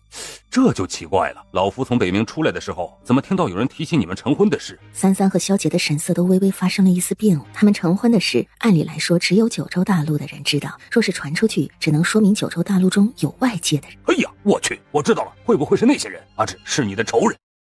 肯定是了，神庙的人无处不在，说不定九州大陆也有他们的余孽，说不定就是他们把消息传出去的。而且吧，阿芷，你有没有觉得你的身份已经暴露？老夫最近就听说了不少关于神女白芷还没死还活着的消息，而且这消息里还有一个说是现在的神女白芷谁都可以杀，身上还怀有至宝，太道皇书也在你手中。这个传闻如今已经传遍了千界了，老夫就是担心这些人来找你麻烦，所以才这么快过来。暴露便暴露吧，那老夫也先不管了，等你们成亲以后再说，反正你现在也是半神了，这千界里能搞死你的人神也没几个。因为婚期将近的缘故，所以三三也从战王府回到了相府。燕川去哪里了？跟紫兰在一起吗？应该是的吧，方才好像燕川公子一回来就遇到了来寻他的紫兰姑娘，然后就跑了。相府外，燕川好不容易躲过了紫兰从外面回来。哎呀，还好啊，这娘们跑不过老子，这娘们怎么就是不肯放过老子？知道老子不打弱小的女人，所以故意的吧？不就是当初不小心看了她洗澡吗？至于纠缠这么久吗？我活这么大岁数，被我看过洗澡的女人还少吗？燕公子，哇，白公子，好巧，今日艳阳高照，晴空万里，不知阁下可有兴致与小生一起吟诗赋词作对啊？不了，在下还要去为妹妹买点零嘴回来，今日着实不方便。可惜之啊！那改日再约。小生近日又做了不少诗词，实在是想要与白公子共赏啊。好，改日再约，改日再约。那小生就先告辞了呀。这燕公子到底是个什么玩意儿？早知道一开始就不应该和他与知己相争，日日吟诗作对，现在也算是自作自受了。三三在上京也算度过了安静又懒散的一段时日，而战王殿下和相府白家三小姐的婚约也如约而至，而金璇也提前让自己出关了，在婚礼前特意赶过来。尊上当真要成亲了？不错，我既想和子期长久的在一起，也希望能与他双修结为修侣，日后常伴，总该要给他一个名分才是。活了大把年纪，独身一人总是有点寂寞的。我很喜欢子期，也容不得别人抢走他，所以要将他留在身边才好。听到尊上这番话，金璇似乎明白了什么。尊上这是懂男女之情啊。正巧要进来的萧杰听到三三的话，也停在门口，薄薄的唇瓣轻轻地牵起一丝笑。啊，你不寂寞吗？这男人禁欲太久也是不好的，并非他不愿找女修，而是遇到女修行者，他总会不自觉地和尊上相比，所以便没什么兴致。转眼间，相府和战王府已经挂满了喜字，红潮一片，到处都是张灯结彩，整个上京城都笼罩在一片喜色之中。下地更是从国库中撒下无数钱币，为贺战王新婚，还挺好看的。我家主子自然好看，无论怎么样都是好看的。哇哦，主人好好看哦！太叔也愣了，在他的记载中还从未见过这样的神女呢。三三乌黑浓密的睫毛轻站了下，缓缓地抬起眼眸，看向外面的天空，隐约间见到几道流彩划过，落在了相府的方向。熟人来了。熟人？怎么闻到了一股海鲜味儿？我知道是谁来了，但这海鲜味，小魂是跟燕川学的吧？而燕川此时正在相府门口收礼迎宾呢。公子啊，这位燕公子怎么比咱还像主人？说什么呢？燕公子也算是妹妹的人，自然是主人了。就在此时，熟悉的味道吸引了燕川的注意。这熟悉的海鲜味儿，四凤，你怎么来了？我主人的婚礼，我当然要来了。什么你主人你主人的，你可别乱认亲戚。阿芷现在可没你这个小跟班。曾经被阿芷吃过的家伙，哪来的脸？今儿个阿芷成亲，老夫不跟你争，反正你也只能干看着阿芷嫁给别人。嘿嘿嘿嘿嘿嘿嘿。四凤冷哼了声，抱着礼品就进去了。哎呀，来就来嘛，还带什么礼呀？既然带了，那我就代替阿芷勉为其难的收了啊。燕川直接上手去抢，四凤死活不松手。这里面的东西可珍贵了，是他专门为阿芷准备的，岂能被燕川这家伙抢走？你松开，你给我吧你！两人一边往里走一边抢，走着走着就走进去了。看着争抢难分的二人，白子轩也拢了拢眉，燕川公子也太不温柔了吧。就在这个时候，又一道火红色的身影映入了白子轩眼中，他冲着白子轩微微一笑，然后直接朝里面就进去了。白子轩甚至连招呼都没打到，那身影便已经错身离开了。公子，这又是？应当又是妹妹的朋友吧。不多时，战王府的花轿便已经来到了相府门前，吹吹打打，好不热闹。就在此时，新娘子被人牵着从相府中缓缓出来了，萧杰嘴角抑制不住地扬起了笑。当初被他抱在怀中的小人儿已经长大了，三三在感觉到萧杰的视线时，便直接朝着他过去了。主子，他还想牵着主子过去呢。只见三三身形步伐缓慢，可却身轻如燕的几步，便走到了萧杰面前。萧杰眼里漾开了笑，在三三一步刚到自己面前的时候，便伸手将他抱了起来，旋即身子一转，便将他抱上了马。乖乖，终于等到这一天了。你知道我想了好久好久吗？虽然新娘子未入花轿，可却没什么人觉得不应该，也没人觉得不合礼数。无论是战王殿下还是相府三小姐，都是有着传奇色彩的人物，哪怕是飞着去成亲，恐怕都没有人觉得意外。马儿长啸一声，随着萧杰拉了下缰绳，便转向战王府的方向。新郎拥着新娘一路来到战王府，将她迎进了门。而战王府中，皇帝和白丞相早早便等着了。夏帝和白丞相相视一眼，都笑了笑，然后看向携手走进来的一对新人。吉时已到，新郎新娘拜堂成亲，一拜天地。什么一拜天地？天地也配阿芷拜？在燕川说这句话的时候，小魂和太叔也都赞同的点点头。冷红月和四风嘴角也勾起抹嘲讽的笑。拜天地，天地拜他还差不多，果然，在媒婆说完这句话之后，不仅仅新郎新娘没反应，甚至天上还骤然劈下道惊雷，吓得媒婆整个人瑟缩了下。天地又如何能得他一败？我的男人岂是天地能比？当三三说出这句话的时候，仿佛所有人在瞬间都感觉到了天地的颤动。三三素手一抚，很快归于平静。继续下一个环节。二拜高堂，二人以白丞相和夏帝为长辈，微微颔首行礼。夫妻对拜。在热闹声和所有人的注目下，二人视线交织，完成了夫妻对拜。而战王府外面顷刻之间也刮起了大风。他奶奶的，非得在这个时候来找事儿是吧？然而在夏帝、白轩他们还不知道发生什么的时候，三三已缓缓地往前迈了一步。他红色嫁衣的宽袍轻轻一抚，在场所有凡人以及神魂期以下的修行者全陷入了昏迷之中。四风、小月、步玉，是主子。巨大的幻玉顷刻笼罩向整个京城，很快便向周围覆盖而去，弥漫向整个九州大陆。他们所布下的幻玉能够完全将这些凡人和他们的相隔离，即便同处一片大陆，却也好似在两个空间，互不干扰。他们还真敢！那就宰了他们。阿芷，你怎么可以和别的男人成亲？楚尘，看来上次三三不该留着你的命。今天你们是来破坏我的婚礼的。阿芷，好多都是你以前的仇家，还有神庙，还有神，他奶奶的，好热闹！白芷，没想到你还活着，你可还记得你当年曾打杀我太师傅？你妄尊神位，心狠手辣乃千界毒瘤，今日我等必要让你血债血偿！不错，你这个女魔头以弑神上位，根本不配飞升成神。当年陨灭之时，就该是你消失千界之日。可如今你竟夺舍重生，我等被你残害之人，岂能容你？你们算什么东西？当年你们杀不死我，现在开始喊上帮手了吗？这么多年过去了，还是一样的废物。当神把你们的脑子都给当生锈了吧？我能杀得了神一次，就能杀得了你们第二次，而你们万年前杀不死我，永生永世都杀不死我。杀白芷，正千界六道，屠妖孽，服上重九幽。想杀我妻，除非从我尸体上踏过去。萧杰冰冷的声音一落下，地底之下瞬间破土而出无数妖族之人，向着神庙迎战而上。我去杀了他们，剩下的交给我。与此同时，三三手中破天也化作了一道流光，直朝神迹之上飞去。妖王又如何？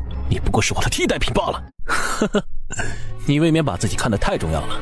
你对他而言，不过就是一个记忆力过去的普通人。不过是因为你救了他，所以他拿着自己的心来救你。不管是你，还是燕川，或是任何人，他所亏欠的都会还回去。你以为他是将自己的心交给你，只是他的心拥有着无限的力量，能把你救活罢了。对他而言，从前心只是可有可无的存在，给予你不过是可怜你，亏欠你。入戏深的人只有你，自始至终自以为是的人也只是你。你胡说八道！我不信，只要我杀了你就好了。只要你死了，他就会想起我了。都怪你，如果不是你，他不会是你的，云星也不会是你的。他玉箫一横，疯了一样的就朝萧杰杀过去。一时间，无论是天上还是地下，都打得一片混乱。当三三出现在云层上的时候，所有的神像全都转头看向他。一群雕像也敢破坏我的婚礼，一刀就直接朝前面劈砍下去。妖女白芷胆敢！无数神像异口同声，同时一股巨大的神威就朝着三三逼去。两道力量在空中瞬间迸发出一阵剧烈的碰撞声，撼天动地。你分明未到神格，怎么可能与神相抗？你们难道以为我灵魂破碎一次，神格就会消失吗？万年前，你们趁着我修炼闭关，在即将突破天雷降下之际，动了手脚，将我害得残魂四散，将我诛杀于飞升之时。只可惜你们万万没想到，我的身体早已受过百般淬炼，天雷地火，即便你们动了手脚，也无法彻底将我消灭。我残魂重聚，并且再次重生，肉体可以重生，可以重塑，重新修炼，可神格是属于我自己的。那并非我成神而来，而是我步步登天，步步成神所产生，属于我白芷的东西。当然，你们这帮废物是不会懂的。你们这帮废物想杀我，也是嫉妒我比你们优秀，用尽各种下作手段，想让我这个唯一一个成神之人彻底消失。因为凡人成神，甚至还将你们踩在脚底，你们很愤怒，也感觉到了威胁。你们害怕别人也和我一样成神，这样你们就没有了地位。即便不是我，任何一个修行者成神都会遭到你们的杀戮，因为你们不会允许任何一个凡人威胁到你们的位置。云层之上很快就爆发出一场酣战，而下方楚尘被允心一剑刺进了胸口，身体不断的后退。你不是我的对手。我知道，从上一次见到你的时候，我就知道你已经在我之上了。可那又如何？我只是想杀了你，杀了你，阿芷就会回来。你别做梦了，你好好看看你自己，你配得上他吗？楚尘一愣，脑海中想起师父所说的那句话。楚尘，你看看现在的自己，还配得上他吗？一股气忽然从心中卸下，他突然狠狠地握住了允心的剑刃，任由手掌中的血液不住地往下流。你不懂，你们根本不懂，你们根本不懂我等了他多久。你们不知道数万年来我的灵魂是怎么过的，你们根本不知道。我不需要懂，我只知道你拿不走他的真心就足够了。楚尘疯了一样的瞪大眼睛，墨发翻飞，整个人比起萧杰更加如妖似魔。可就在这个时候，他突然看向了云层的上方。阿芷不会是他们的对手。萧杰本来准备动手，也暂时停下来。三三，他顿时化为兽体，只见一头银白色的巨狼就飞向了天空，直奔云层。楚尘也当时飞上云层之上。只见三三双手结印，灵智空间的力量从天空中倾压而出，直接朝神迹之处盖下。不好，力量太强了，而且神女和九州大陆有着密切的联系，她的新领域被放出来，这样和神战斗的话，他们所爆发出来的力量很有可能九州大陆都会被吞噬的。此时神的力量已逼向了三三，和领域碰撞在了一起，巨大的声音在整个九州炸开，大地崩裂，天之上也出现了裂痕。子期，保护好九州。说完掌心结印，冲天而起，飞入自己领域之中。而那无数的神也全朝着逃逸的三三追过去，竟直奔向他的灵智空间。萧杰本欲上前帮忙的动作也顿下来，脸上满是担心和愠怒。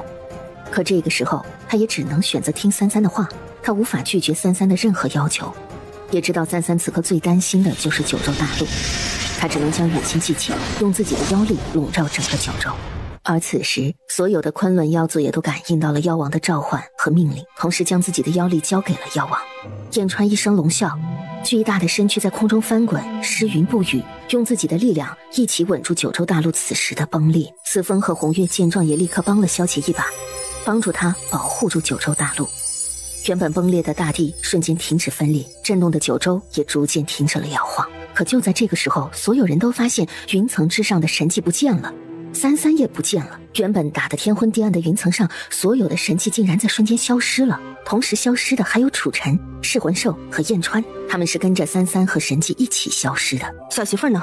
太叔，他们去了哪里？他们的神力太强了，在九州大陆再打下去，整个九州都会完蛋。神女应该是为了保护九州，所以将自己的空间释放，把他们都带入到了自己的灵智空间里。但神女不在，她的空间又是一个未开放的位面，是她自己的世界，所以我们是找不到入口的。现在只能等他们自己从空间中出来了。可是如果将所有神都吸入到他的空间中，以他目前的修为来说，空间是无法容纳这些神的，很有可能会爆掉。我要进去找他。萧杰在妖领域内不断地劈砍着虚空，妖气大盛，完全妖化的形态状如疯魔。而此时三三的灵智空间内已一片混沌，三三体内的神格也在破碎，燕川也倒在了地上，和身边奄奄一息的噬魂兽一样，血肉模糊。你们这帮所谓的神算个什么东西？老子当年可是亲耳听到你们暗算阿芷，一帮无耻之徒！我呸！噬魂兽巨大的躯体艰难地站了起来，摇摇晃晃护在白三三和燕川的身边。他眼睛发红，凶光毕露，冲着众神咆哮。可现在的噬魂兽明显已气息不足，就连咆哮的声音都逐渐变得微弱，庞大的兽体也轰然倒下了。黑煤球！但这个时候的燕川也身受重伤，难以起身。一场战斗过后，天边就呈现出了破碎的裂纹，而眼前的众神也都显露出了他的本体，无一不是丑陋的人形怪物。他们极力的想要维持自己尊贵无比的形象，可却因为与三三一战，神力的流失和空间内三三的压制，让他们无法维持那高贵让世人顶礼膜拜的模样，纷纷露出了最为原始的样子。三三看着站在众神之前的楚尘，手里握着破天，只说了一句：让开。你杀不死他们的，他们是神。我再说一遍，让开。楚尘，杀了他，是他背叛了你。现在只要你废了他，他就是你一个人的。阿芷，不管我做了什么，我都是为了你好。就在这个时候，楚晨突然飞身而起，却并不是对33出手，而是转身冲向了后面。倏地，楚晨身上迸射出比他本身还要强的力量，内丹炸裂，他竟自焚内丹，让自己的修为瞬间从半神修为突破成为伪神。本来就身受重伤的楚晨，此刻更是吐出一大口血，却还是忍着痛楚进行了弑神之举。叛徒！随着众神的怒吼，一道神威逼过来，两股力量相撞，楚晨身体也如断了线的风筝一样往相反的方向坠落了。33神色微变，广袖一抚，一道力量便朝着楚晨飞过去，将他拖在空中，降缓了他降落的速度。紧接着33身子一跃朝他飞过去了，在他落地的时候停在了他身边。楚晨，为什么？我知道的，我一直都知道你能弑神，我是相信你的。33神色微动了下，他双手齐印，想要为楚晨治疗，可无论他在楚晨体内注入多少真气，都根本无济于事。不要为我拘魂，求求你，不要，没有用的，阿芷，我的灵魂已经破碎了，你就算是聚了也没有用。阿芷，你知道我为什么会进入神庙吗？因为师父说神庙有道术，而道术可以找到你。我知道你的死跟他们一定逃脱不了干系，所以我进了神庙，因为我想找到你。我找了你好久啊，阿芷。他们都说我已经不是从前的我了，现在的我根本配不上你。我知道的，其实我一直都知道，可是我还是不甘心。明明当初你为了我杀上了神界，你的心也给了我，你的远行也去找我了，可是为什么呢？为什么最后的那个人却不是我？我说过，并非只是因为是你，即便是换做我身边任何一个人，我也会这么做。到了这个时候，你还是不愿意说谎啊，阿芷。对不起，阿芷，你没有对不起我，从头到尾都只是我一厢情愿罢了。小姐说的没错，都只是我一个人活在自己的世界罢了。我已经没有时间了，阿芷，我知道你一定还会成神，你不会死，他们杀不死你。还有师父在，师父也会保护你，师父那么的在意你。33立刻双手齐印，想封住他魂魄，但根本无济于事。我还有最后一样东西没有还给你，阿芷。楚晨轻声说着，然后用尽最后的力气，将手生生地剜进了自己的胸口。你的心，师父说的对，我不配拥有它。一颗红色的心脏从他体内飘出来，落到了33的手中。33愣了下，而那心脏也在眨眼的功夫就消失在了他的掌心。与此同时，楚晨的身体也渐渐变得透明。楚晨的身魂已经烟消云散，逐渐化为虚无。这一次，你总不会再忘了我吧？他的声音轻轻地飘在空间里。燕川和小魂相视一眼，都没料到会是这样的情况。白芷，哪怕你有弑神之能，如今也是重伤残躯，想杀我们，无异于白日做梦。那我今日便要试一试，以吾之名诛杀空间中一切神物。随着那道阵印越来越大，空间的一切也变得扭曲，诸神也难受嘶吼了起来，被这种空间之力挤压的庞大身躯都不断的扭动。与此同时，33提膝而起，阵印祭出，同时那破天带着雷霆碎天之威直斩杀向诸神之地，整个空间也在瞬间炸裂了。位面爆炸的能力直接将燕川和小魂卷飞，根本不受控制，原本存在的世界轰然坍塌，瞬间化作了虚无。阿芷！